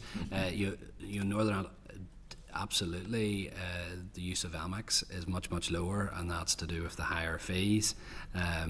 There are cheaper ways to get bank fees using apps and clever point of sales. The bank fees are highly variable for particularly, Jerry, cash businesses. If you are making lodgements every day to a bank of cash, possibly making payments potentially by cheque, the difference between that and the full use of a sort of online bank with some sort of modern point of sale system is really quite substantial for a small business. You're sort of probably talking thousands of pounds per year. Jerry, I wouldn't want to use this opportunity to plug FSB and its member services, but one of the benefits that a lot of members receive is free business banking, and it's specifically for that. It's for banking cash, so it's delivered through the post office, but that's been very popular over the years. But I think we saw a big change in behaviour through the pandemic, the move away from cash in some places. But what was really interesting is the demand that is still there for it, and it's the cash infrastructure. So a lot of people will spend cash, therefore businesses are receiving cash, so it's two sides of the same coin, no pun intended. But so it's the cash management infrastructure that is still vital to those. A lot of people use it for their budgeting.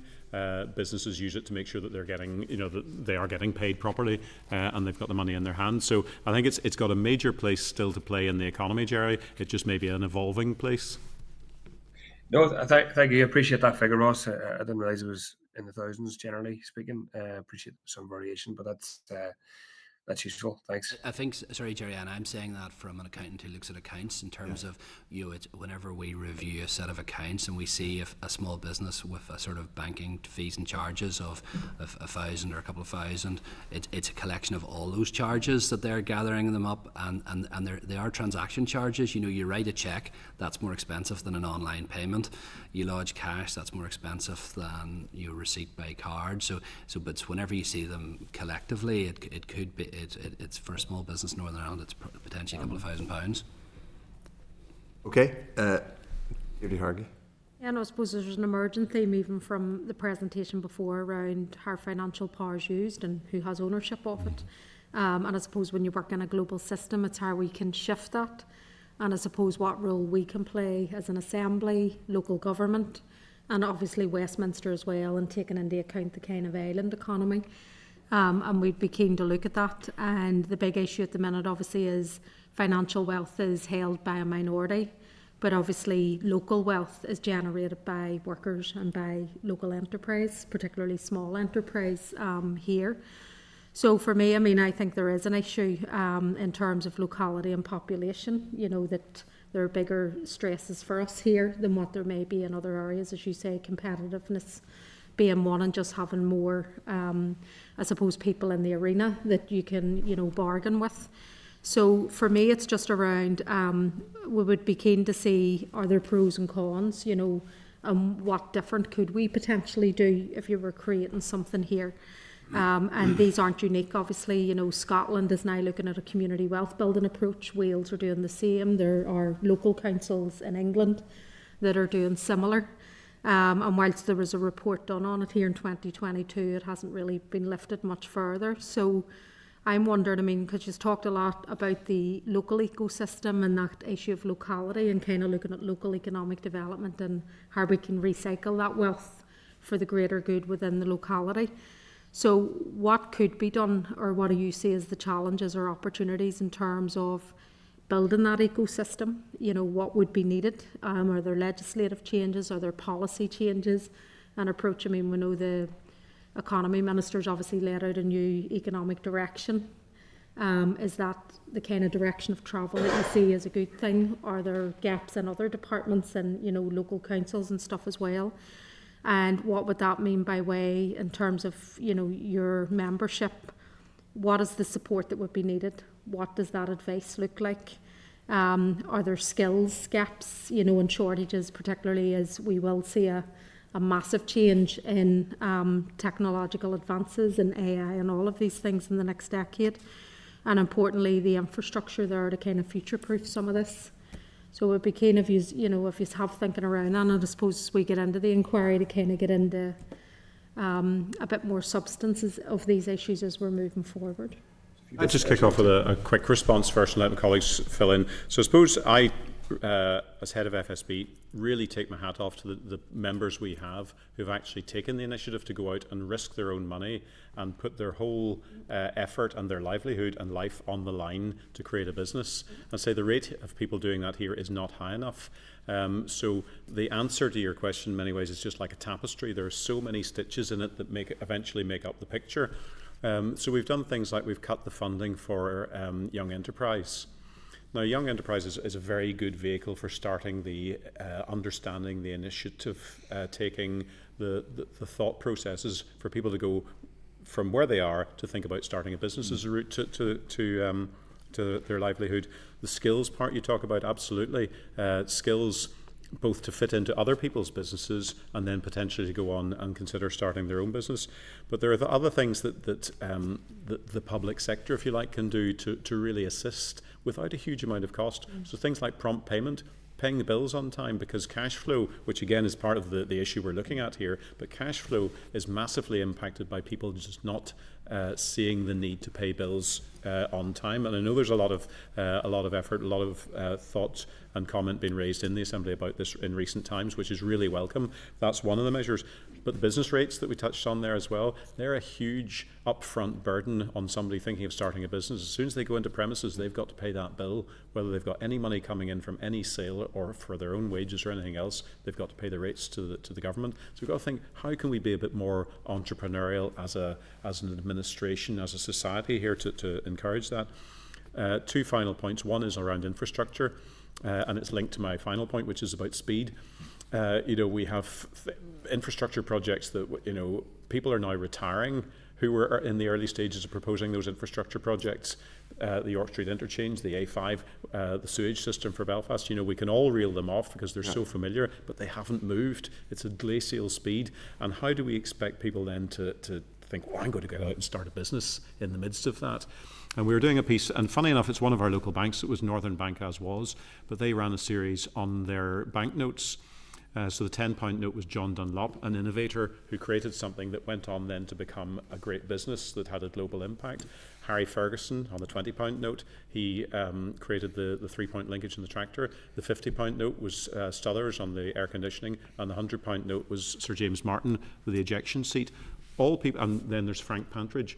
All people, not just from Northern Ireland, but actually from County Down, who saw a problem, innovated a solution, created a business around delivering that innovation and bringing it to market and having an effect to change the world. So we've got a good track record in doing it, but we've got to try and remove some of the barriers that we constantly put in the way of those sorts of people. I suppose just the last wee point is around, but what collectively can be done in terms of using the power that you have as local enterprise and even with workers around.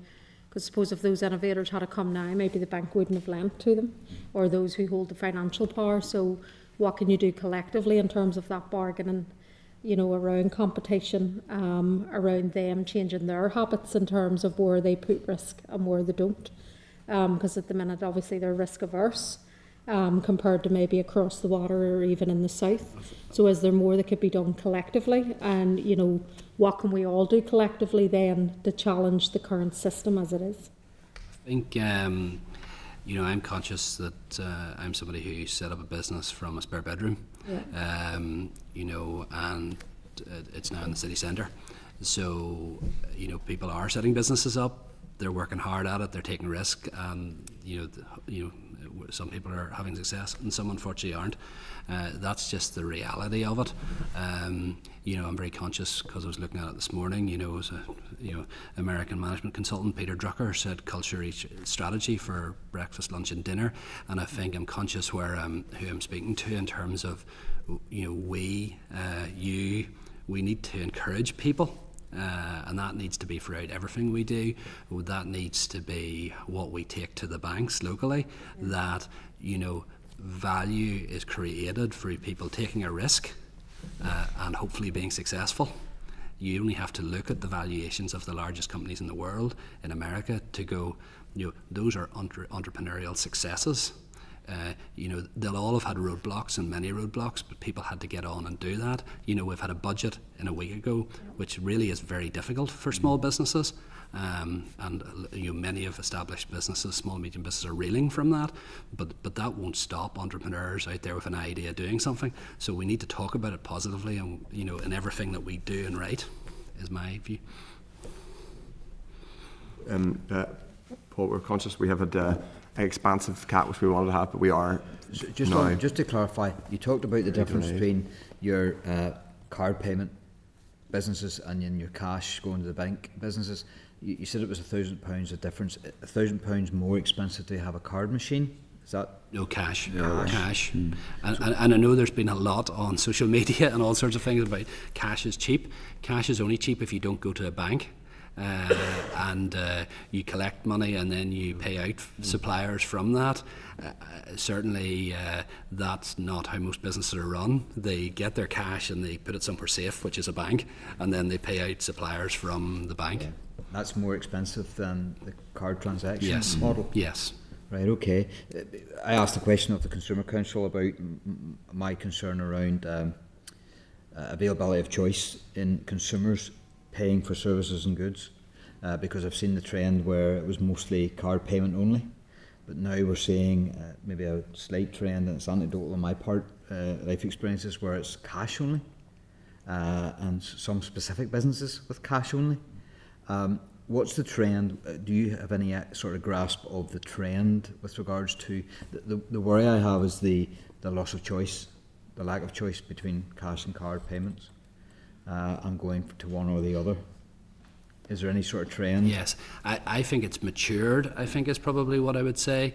I think 5 years ago, say pre-COVID 2019, you'd be saying the trend is for less and less cash, and to almost to the point of going, we assume there'll be no cash at a point in the future.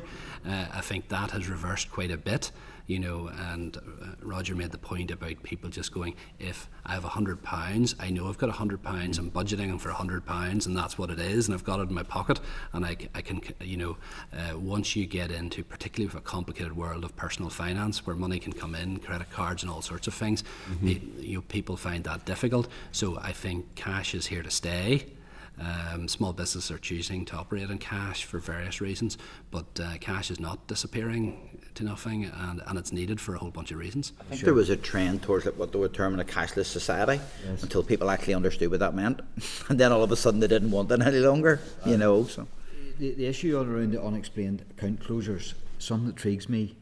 Is there an issue then for those businesses trying to open up another account by the fact that they have an unexplained account close? Does that have impact? I think we probably need to do a bit more research on that, Paul, maybe, and just come back and confirm. These guys will be the best. We will have at some point UK finance in front of us. I'm conscious that we do need to. We do need to. The last question I have is with regards to the budget and the tax burden on businesses with regards to national insurance. What's your inkling at this present time with regards to small businesses? Will they add on the burden to the consumer with regards to the cost of selling, or will they resort to job losses? I think from my perspective it'll probably be a mixture of both to a certain extent. I think if a business can not pass on those additional costs, they'll try and do them. But businesses have been hit with so many extra costs, a lot of them are right on the line with regards to whether they're going to be profitable or actually lose money, and if it gets to that stage it's going to have to be passed on, and I think that's where you are. But I think every business will have to make their own decision in that. You know, you undoubtedly will see increases in prices from some because they've just got to the stage where there is no money anywhere else to do it, you know. And I think the final point on it is that this is only the start of it, because we're also seeing a lot of proposals for legislation coming down the track that will add on lots and lots more cost and act as more disincentive. So I think we've got to be really, really careful. What are we trying to achieve here? And if it's vibrant businesses that can put spare money back into the kitty, that's one thing. If we just think we can take all the money out of those businesses up front to pay for things, we'll do an awful lot of damage. Thank you. Indeed.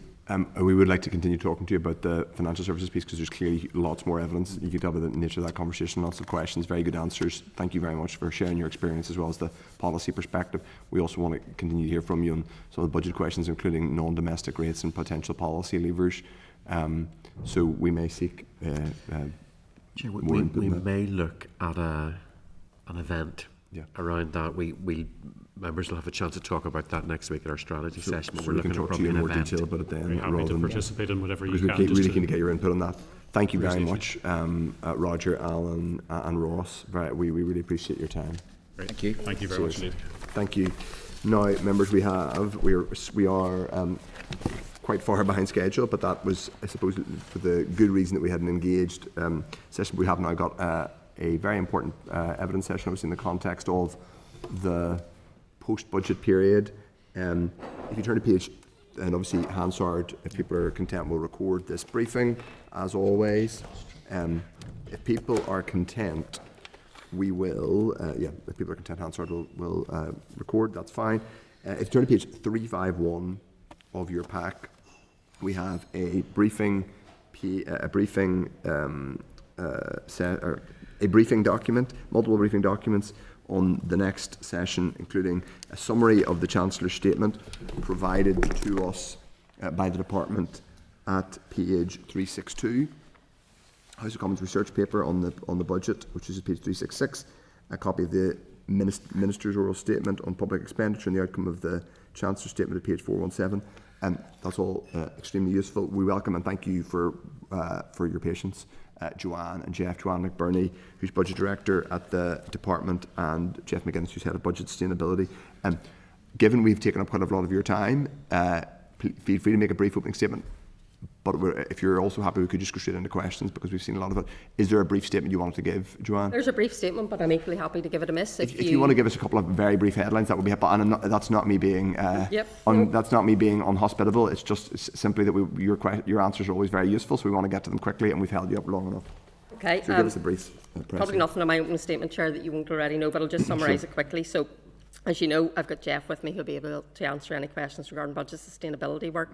Focus of my opening remarks was intended to be in the financial position for both 24-25 and 25-26 following the Chancellor's statement last week. As you will know, in the current year, the autumn budget provided the Executive with an additional 609.3 million resource DEL and 30.4 million of capital DEL. That's on top of the 308.9 million of additional Barnett we received in spring budget and Westminster main estimates, which have already been allocated. That brings the total in-year resource DEL Barnett additions to 918.12 million, including 184 million from the application of the 24% needs-based adjustment factor agreed in the interim fiscal framework.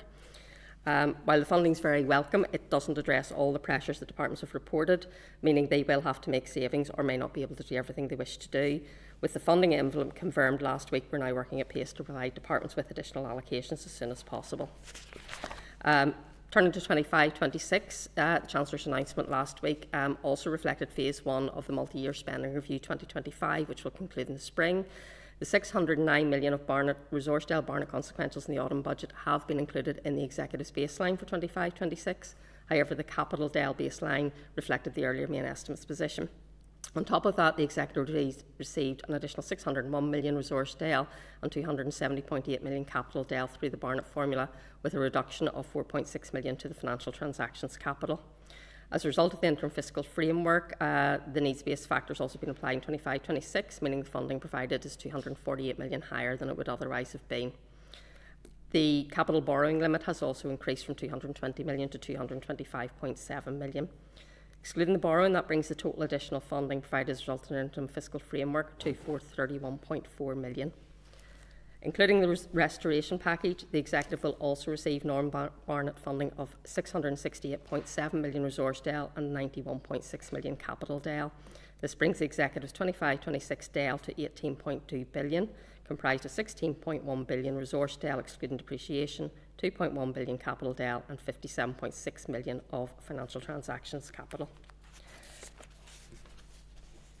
So that represents a real terms uplift of 1.3% resource DEL against the 24-25 autumn budget position, but it is important to manage expectations given the continued pay and inflationary pressures and growing demands on public services. It still represents a challenge for the Executive. With the funding envelope for 25-26 now announced, Minister's intention, subject to Executive agreement, to publish a draft budget by early December to allow for time for a full consultation before a final budget is agreed to the Executive prior to the start of the new financial year. Of course, we need to focus beyond the incoming financial year. Committee will know 25-26 is the last year of the stabilisation funding in the financial package. As set out in the interim fiscal framework, Treasury committed to reviewing and discussing the Executive's funding approach, including concerns about the 26-27 funding at the relevant spending review. It'll be important to agree this with the Treasury before the spring. And of course, we must also focus on what the Executive can do to make its finances more sustainable.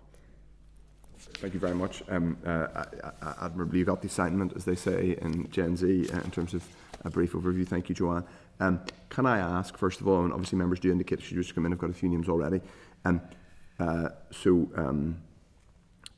year, we have an additional 609 RDEL plus 30 million capital DEL. Yep. We had still had 700 odd million of unmet pressures.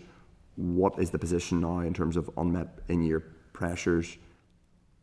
Well, as you know from the latest forecast outturn event, that has went up slightly from the 770 million that was reported in the in-year exercise. I'd expect that to go up slightly again in the October monitoring returns, but I think there's also other factors taken into account on the sort of positive side. We'll have some reduced requirements, etc. So The gap is still around 160, 165 million. We'll have that refined as we work through the October monitoring returns. And is the current position that you think that the 160 million can be dealt with via January monitoring, or what tell me what you think? What's the plan? For What's the plan? Is the hard bit to answer? Yes. I don't see it being addressed through January monitoring. The Treasury has been quite clear that the autumn budget see the final settlement for Whitehall departments for 24-25, which means we can't expect any significant additional funding to flow after that. So there won't be significant funding coming available in January monitoring unless departments underspend. So it is a case now of departments making decisions to live within the budget that they're allocated after the October monitoring round. So it's for the executive to decide how to allocate the money available, and then it'll be for departments to live within that allocation. And are you confident that that is going to happen?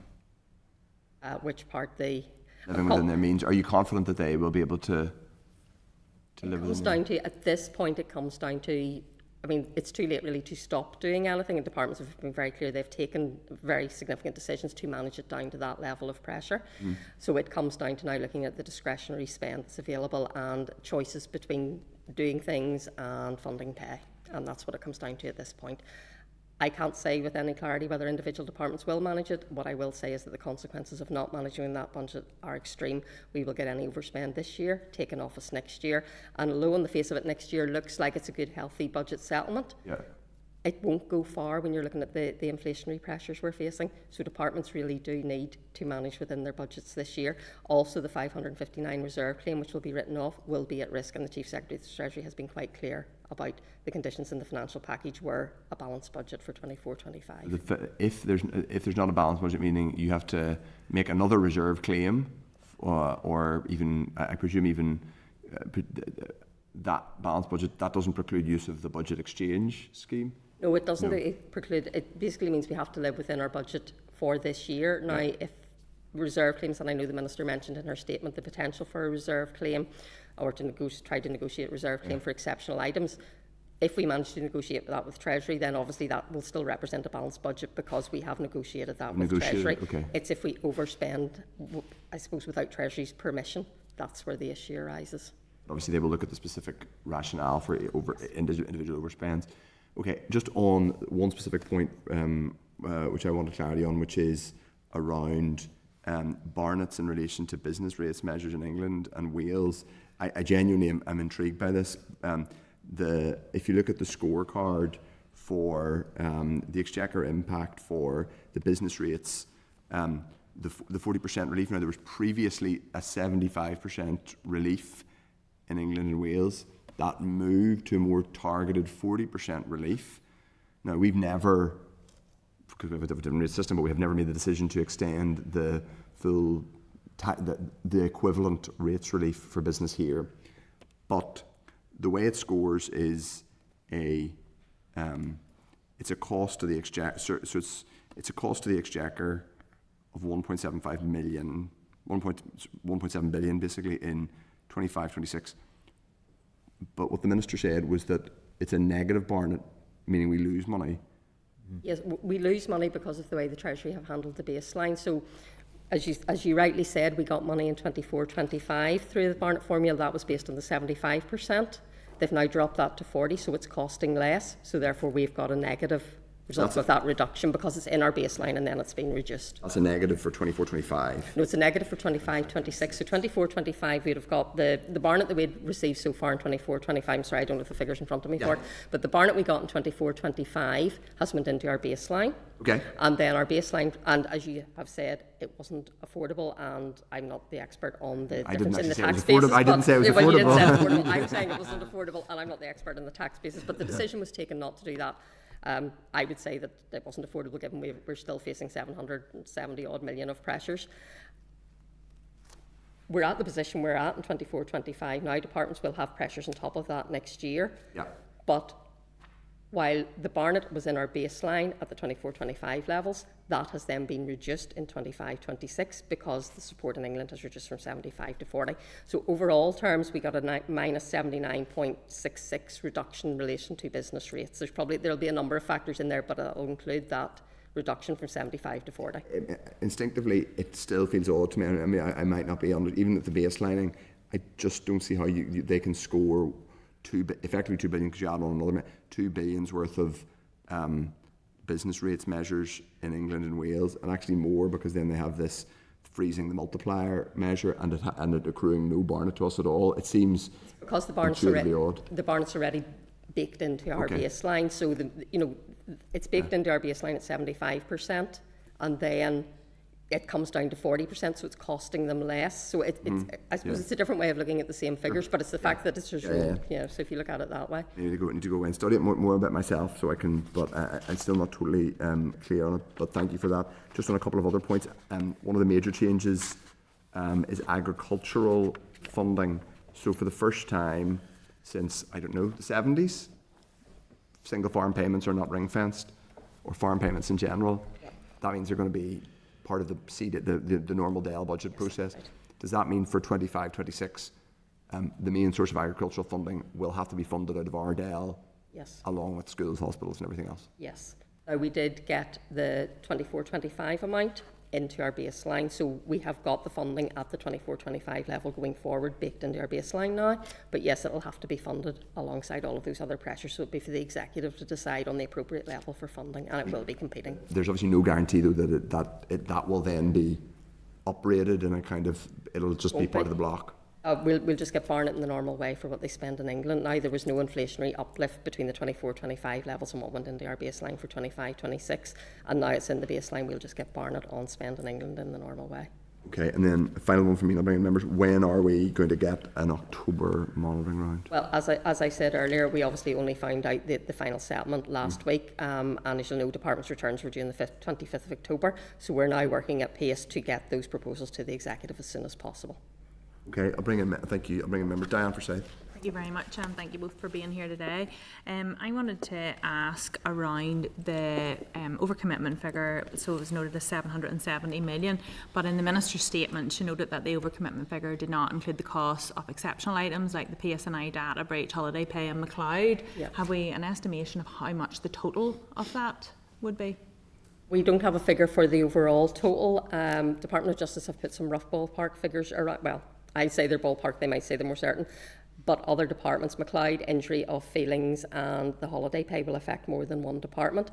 And also, I would be reluctant even to say the figure that we have been given for the DOJ, because there's still legal cases that are ongoing and you wouldn't want to prejudice that. But it will be significant, and it will be. Millions we're talking about here? Yeah.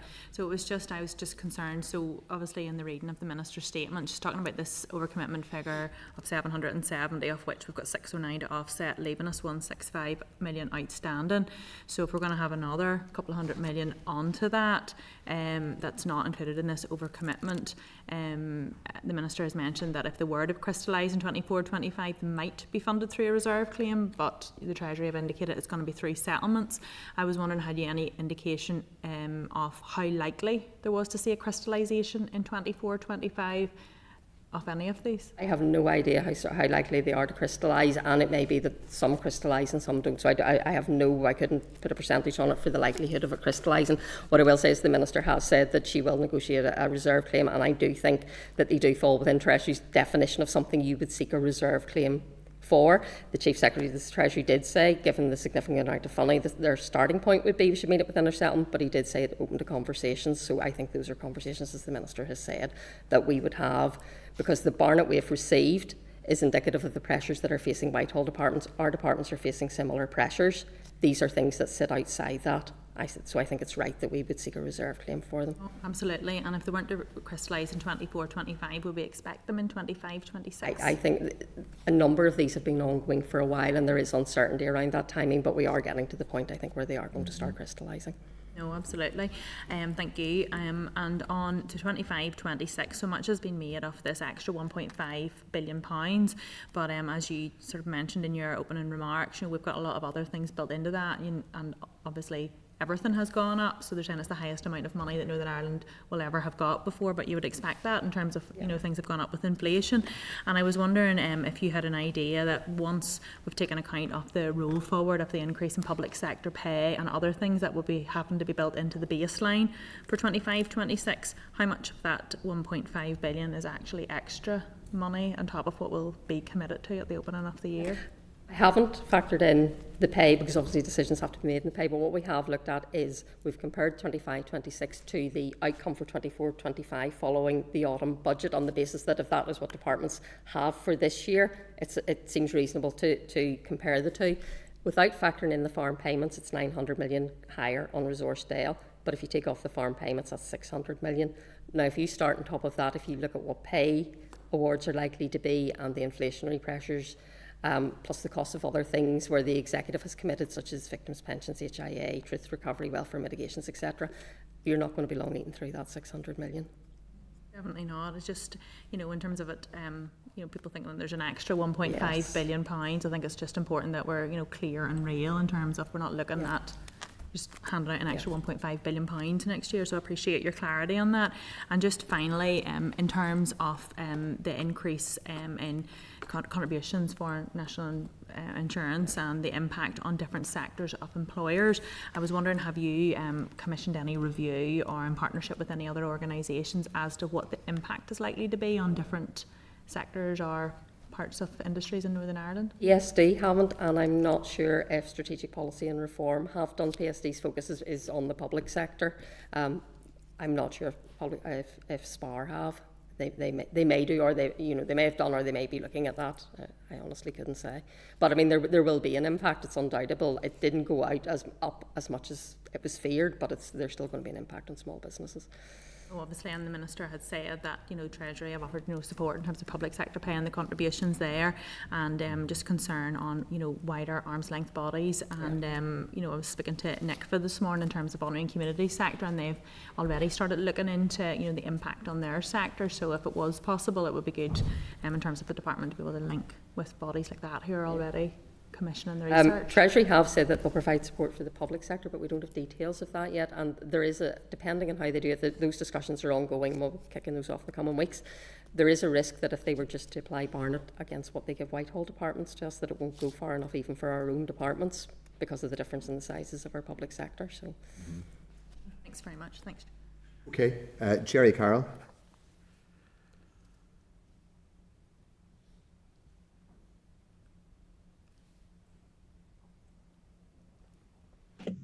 Okay, there we are. Yep, is that okay? Yes. Yeah, thanks. I mean, obviously, excuse me, leaving aside the 1.5 billion or so extra money, which is non-recurrent, I mean, the fact that the budget has only risen by 1.3%, in reality is a real terms cut with the rate of inflation. So that's just a comment, just put on record. Maybe Joanne, a question for yourself, 2 questions rather. I asked the Minister this on Tuesday, but it was kind of not a detailed answer from her. The change of borrowing rules for capital investment, and my interpretation of her answer was essentially we'd have to wait to see what comes from the Treasury or comes from London. I mean, is there anything to stop the executive and relevant ministers to start submitting plans now for approval around, expanding the water infrastructure and using those capital, the new rules around borrowing for capital, housing as well. So is there anything to stop ministers drafting plans now for those proposals to be submitted? Yeah, sort of taking one of your first point first, the 1.3% increase is real terms, so it does take account of inflation using GDP deflators. Turning to the borrowing rules, I mean, what the Minister said was absolutely true. Treasury have changed the borrowing rules at the sort of macro level. So it's their borrowing rules. For us, unfortunately, we are still dependent on the funding coming through the Barnett formula or through our own very limited borrowing powers, which, as I said, has increased from 220 million to 225.7. So while any increase is welcome, it's not going to make a huge difference. So there's nothing to stop departments preparing plans, but it will depend on what our funding envelope that flows from Westminster is. And while the capital has increased, it hasn't gone up that significantly.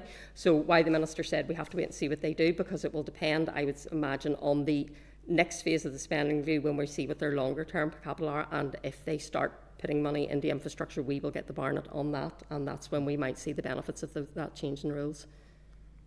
Thanks, John. Final question. 2% productivity efficiencies apply here also, if I'm correct. Yeah. No, not Treasury. The productivity measures imposed by Treasury and Whitehall departments do not read across here.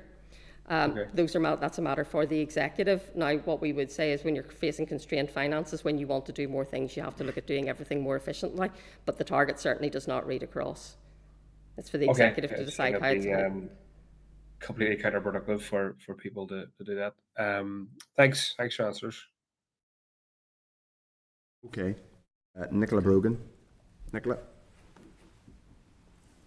Thank you, Chair, and hello, Joanne and Jeff. Thanks for your brief and for taking questions. First of all, obviously, it's very welcome that we have got additional funding and other benefits because of the interim fiscal framework that the Minister had secured in May time, I think it was. Can you maybe give me some detail on the additional funding and other benefits because of this framework and the difference that will make to the budget and to October monitoring, please? Yeah, so the application of the 124% needs-based factors you say included in the interim fiscal framework in total has resulted in an additional 431.4 million of additional funding. That's made up of 59.95 million for the uplift we've already received in 24-25, and that has been allocated in June monitoring. And then there's an additional 123.81 million from the Barnett that's just been announced in the autumn budget for 24-25. And then we're getting an additional 247.6 million for 25-26 as a result of that. So and overall... Does that include the increased borrowing or is that separate? No, that's separate. That's actually just the increase in our Barnett consequentials. So it is quite significant, 431.4 million over the 2 years. That's excellent. Okay, thank you. And moving on, how useful will it be to have the multi-year spending review going forward, and how will that benefit departments and potentially public services? It's something that, as you know, our Minister has been pressing for some time. It will provide additional certainty, so it's very welcome. Now, it's unfortunate just due to the timing. We've only got a single year budget for 25-26.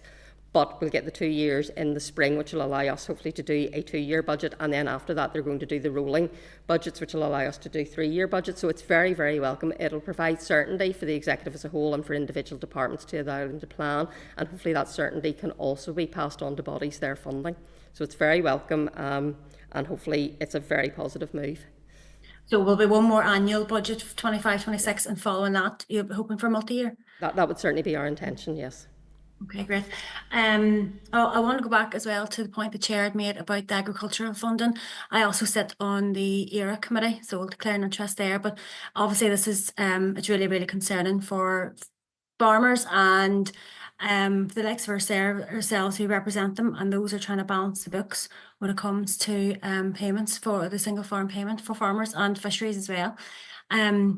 As the Chair said, this is the first time in decades that money hasn't been ring-fenced. It was obviously a consequence of Brexit initially, that we lost the EU fund and the CAP payment, and then I think the Tory government had agreed to ring-fence it until this year. So I just wonder if you have had, or any of your officials have had any engagement with DAERA officials on this, and how you're going to, I suppose, approach it in the short term and then in the long term, but beyond next year, because it's a massive chunk out of our budget. So I just wonder what engagement or what level of engagement you've had with DAERA so far. Yeah, so I've had a very quick initial conversation with the DAERA Finance Director, and our supply teams will be picking up with their DAERA colleagues as we go into budget 25-26. As far as I'm aware, I think the Finance Minister has also discussed with the DAERA Minister, so those discussions will be ongoing as we develop budget 25-26 and beyond. So we will be discussing with them how to approach, and we'll be expecting them, obviously when they submitted their bids for the budget 25-26, that would have been before they knew about this, so we'll be allowing them to obviously bid for the additional funding they think should be coming their way for farm payments, because they would be keen to see inflationary uplifts on that, obviously, which aren't reflected in the money that we have now got built into our baseline. Yeah, that's not a fair point. Just finally, Joanne, when it comes to the budget process now, what is the process for consultations? Will individual departments be open and public consultations on their bids as well? Yeah, it would be our intention to have an overarching consultation on the overall draft budget led by DOF, but individual departments will also have to consult in line with their own equality schemes, and then we would bring that back to the executive as part of the final budget. So there will be both. There will be departmental consultations and there will be an overarching one. Okay, that's great. Thank you, Joanne. Thank you, Chair. Okay, thanks, Nicola. Paul Fruit. Just on the October monitoring round, will there be a January monitoring round if October monitoring round goes into December?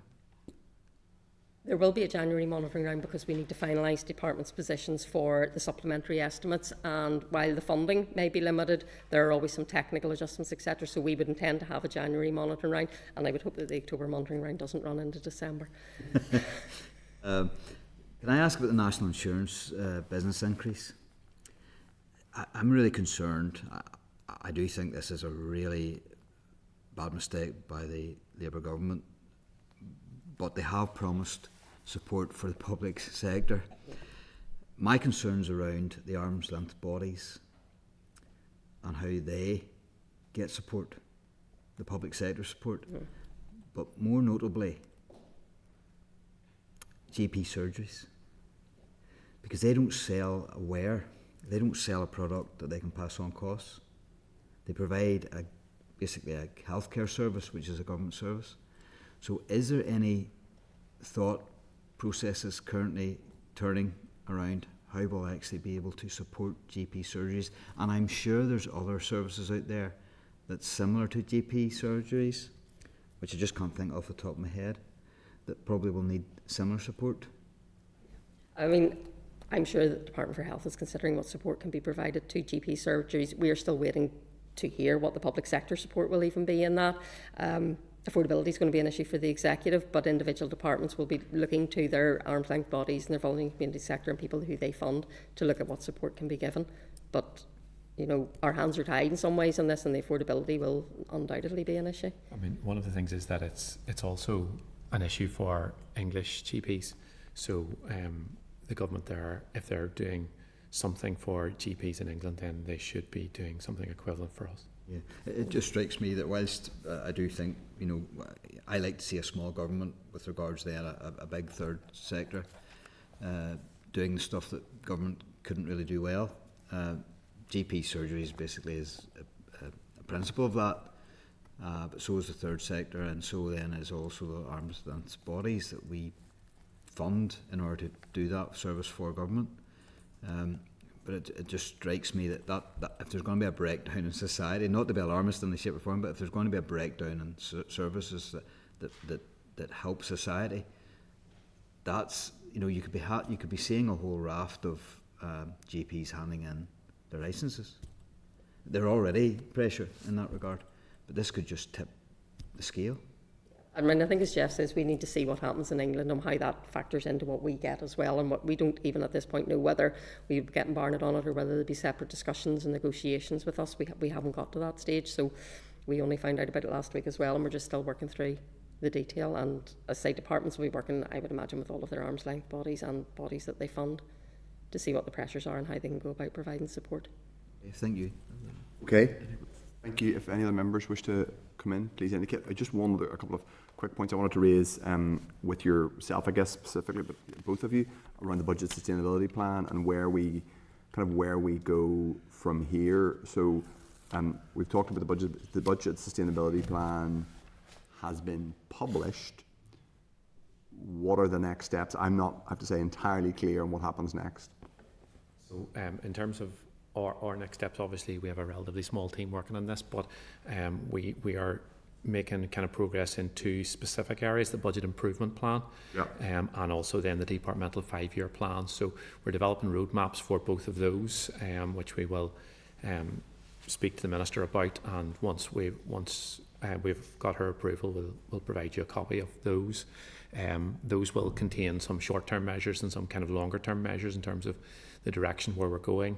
I mean, I suspect I can say without that things like connecting the programme for government to budget is one of the things that we will try and do in the shorter term. Yeah. That might be quite experimental. It might be quite crude in some ways, but it's a place to start. We'll be looking at how do we improve our equality around the budget, thinking around income, looking at income generation, and one of the things that we committed to in terms of the budget sustainability plan once we've finalised budget 25-26, and also looking around the data provision around what kind of useful information can we provide alongside the budget. Are there more meaningful ways in which we can present that information to make the budget more meaningful to those around? So just with a week of recess last week, there was a story in the BBC about a look at the domestic rates cap.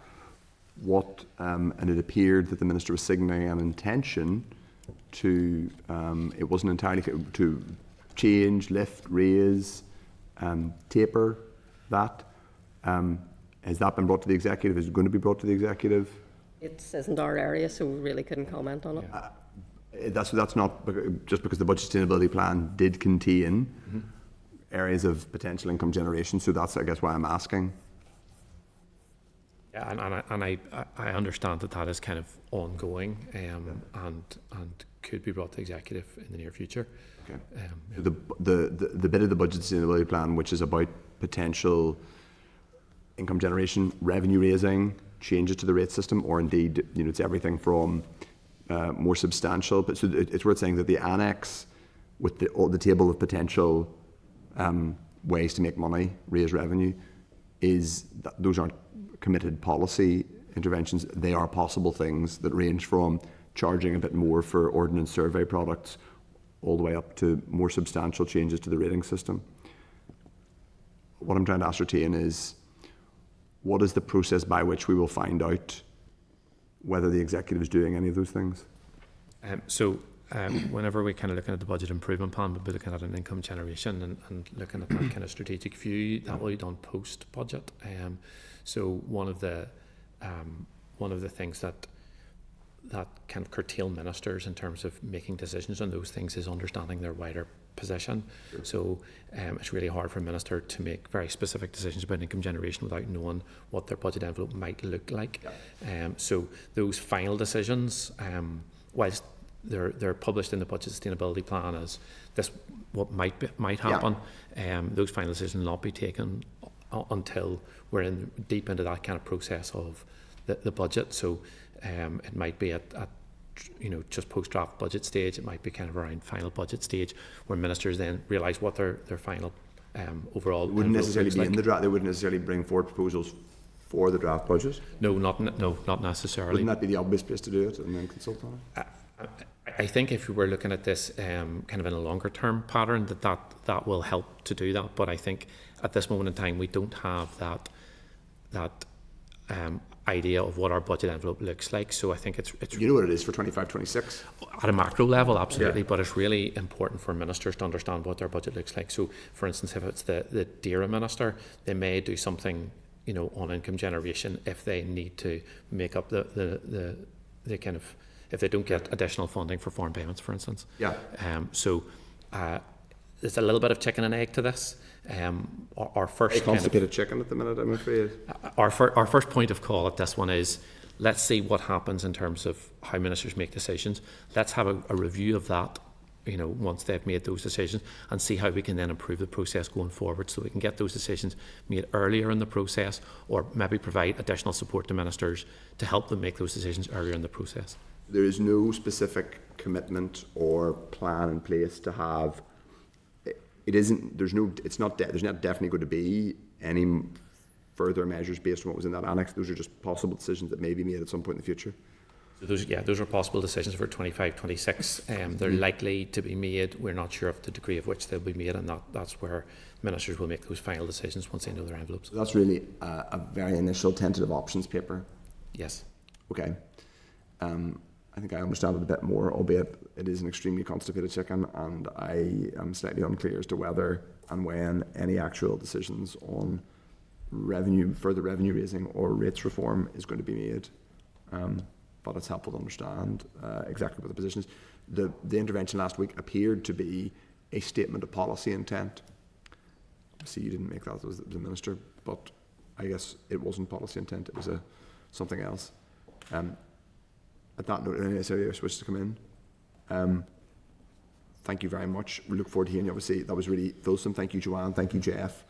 As always, keep us abreast of everything, and we appreciate you coming and briefing us and also being patient while we had a previous evidence session. That was your time was very precious, so we appreciate that. And we'll be in touch with you again. You'll be in touch with us, hopefully, and on all these things, including if there's, as and when there's an October monitoring round. Thank you very much. Okay, thank you. Okay, members. The next agenda item, and we will attempt to get through this relatively quickly so people can get home at a reasonable hour. The next agenda item is a legislative consent memorandum on the Property, Digital Assets, etc. Bill. So if you go to page 431 of the meeting pack, you will see that the Minister has notified the committee that she is seeking executive agreement to the extension of the Property, Digital Assets, etc. Bill to Northern Ireland via legislative consent motion. The views of the committee in relation to this are being sought. A copy of the bill and explanatory note has also been provided in the pack, along with the Law Commission supplemental report of the draft bill starting at page 434 of the meeting pack. It's a short technical bill and it concerns principles relating to personal property and will provide statutory footing for the existence of a third category of personal property rights capable of accommodating certain digital assets, for example, Bitcoin. Full details can be found in the pack. The Department is currently carrying out a short engagement exercise with potential local stakeholders. Responses are due at the end of November. The Minister indicates that there should be, quote, that should there be significantly differing local views, these will be taken into consideration before tabling the LCM at the Assembly. However, executive agreement to the LCM will be sought on the 21st of November. Tabling of the motion would be expected quickly thereafter, and the committee has an extremely short time frame to scrutinise this. So at page 530 of the meeting pack, members will wish to consider the applicable standing orders in that the committee will only have 15 working days from the date of referral to consider and report on the matter. As the Minister explains in her letter, this offer from the UK Government to legislate on our behalf has not followed the normal process. Therefore, as agreement is required before the end of 2024, the Minister has written to the committee prior to executive agreement and formal laying of the legislative consent memorandum. So to facilitate committee scrutiny, I would propose that we schedule an urgent briefing from departmental officials on the 20th of November. In advance of that, I would also suggest that any responses to the department's engagement exercise are copied to this committee, and obviously people are of course welcome to take it away at a party level and do what they, or individual level, and do what they wish to do in terms of engaging with people. I would also suggest any response to the department's engagement exercise are copied to this committee, and the department provide us with any detail on any financial, human rights and equality implications, including Article 2 of the Protocol on Ireland, Northern Ireland, any regulatory impact, any rural impact, and any data protection implications. So members, this is really to seek agreement that we proceed to have an evidence session on the 20th of November to decide whether we are in agreement with this legislative, the Minister bringing legislative consent motion. She's going to bring CM to the executive. Jerry Carroll wants to come in. Anybody else who wants to talk on it? Yeah, thanks, Chair. Just happy to have the briefing session. Just a few points ahead of that. Maybe just if I can ask the department to get back to us, ahead of time. I mean, the Law Commission received no feedback from stakeholders here. I couldn't see in the pack whether those organisations were mentioned. So could we get a breakdown of who was contacted here? And also, do we know how many people are involved in cryptocurrency trading here, and a ballpark figure of how much the trade is expected to be or is? So I just think those kind of issues ahead of the briefing with the department would be useful. Yeah, that's all sensible. I mean, I would hope the department would have some of the basic information around the number. I mean, part of the challenge might be that it might not be altogether clear how many people there's, because of the limited regulatory environment for crypto, they might not know, and a lot of the people who are using it are probably using VPNs and all sorts. So we might not know how many people in this jurisdiction, but we can certainly ask those questions. If members are content, we'll schedule that briefing for the 20th of November, and I would suggest people go away and brief themselves and probably indeed their parties at that level. Okay, the next agenda item is correspondence. So 10.1 is Advice NI and extending the bereavement service. Advice NI have written to this committee along with Education, Infrastructure, Communities, Justice and Health committees regarding the disparity in the bereavement service offered in NIs against the wider service offered in the rest of the UK. The bereavement service offers a single point of contact for people reporting a death. In Northern Ireland, the bereavement service deals only with benefits and has no interaction with other government departments. By contrast, in Britain, there are a variety of other linkages that local authorities offer, and it's called the Tell Us Once service. I had some contact with this in a previous life, professionally, not at the personal level, but I was, when I was a civil servant working in Tell Us Once was actually a really important innovation, and if there's and I think if we could extend it here or look at options for extending it here, I think that would be sensible. So if members are agreed, can we share that correspondence with the department to get their views on the practicalities and any cost implications? And we'll share that with other committees afterwards. The next agenda item is from the Committee of Justice. It's an LCM on the arbitration bill. The Committee for Justice considered oral evidence from the Department of Justice regarding the arbitration bill LCM and agreed to forward the briefing to the Economy Committee and this committee. In the context of the bill, arbitration is across a range of agreements and contracts. The Finance Committee has a remit with respect to civil law through DSO, while the economy remit covers business and commercial nature of many of these agreements. Arbitration in this context allows parties involved to choose to avoid court proceedings. So the Minister for Justice's intention is to lay a legislative consent memorandum in the bill. Was introduced in the House of Lords in July and extends to England, Wales, and Northern Ireland. I presume it doesn't extend to Scotland because of the different legal system. The Minister for Justice's intention is to lay a legislative consent memorandum before the Assembly, subject to executive approval, as soon as possible, so that the debate on the LCM can proceed before Christmas recess. So members, if people are content with that, I presume that will mean that it'll be the Justice Committee that does any scrutiny of it.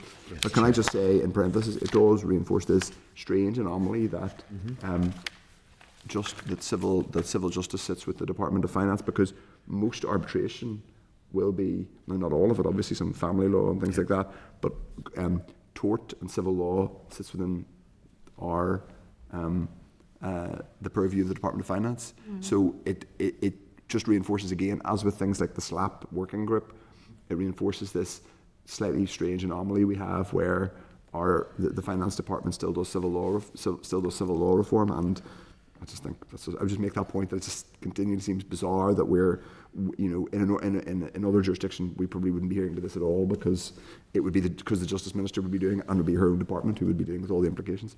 Anyway, I've made my point. The next agenda item is on electric fleet vehicles from the Committee for Infrastructure. Committee for Infrastructure considered correspondence from the Minister of Infrastructure on progress to increase the uptake of electric vehicles by executive departments. The Infrastructure Committee agreed to copy correspondence to all statutory committees, and if members agreed, will forward it to the department to asking for any information that's relevant. The next agenda item, can I just add to that? If we're writing to the department to ask for the information as to how many of these vehicles they have, to also add to that question how many of them are currently being used as opposed to being parked up or in for maintenance. Okay. Sure. Okay. The next agenda item is from the Public Accounts Committee, and it's regarding primacy over NIAO reports. The PAC has written to this committee regarding the primacy over NIAO reports published up to the 22nd of October. The PAC has agreed that the NIAO's second report on the RHI inquiry requirements recommendations is on hold. So this means that primacy, I think they are in the process of deciding what they're going to do with it, basically. This means that primacy is in effect, and the Finance Committee will need to wait to see how they proceed before we can consider the issue again. What that means in short is, should we wish to do more detailed evidence session, or even a full-blown inquiry, or anything, even a kind of, just getting oral evidence and detail on it, we would have to wait until we know that they're not definitively not doing more on it, the PAC. People are content with that. So we won't act basically in that area until we know they're not. People are content to note that at this point. The next agenda item is the Examiner Statutory Rules 25th report. That's at page 554, but there is nothing for this committee that's relevant. So it's for noting. 10.6, 10.7 Hansard transcripts. Those are for oral briefings on the 23rd of October 2024 relating to the Interim Public Service Transformation Board and the Marriage and Civil Partnership Bill. Those are for noting.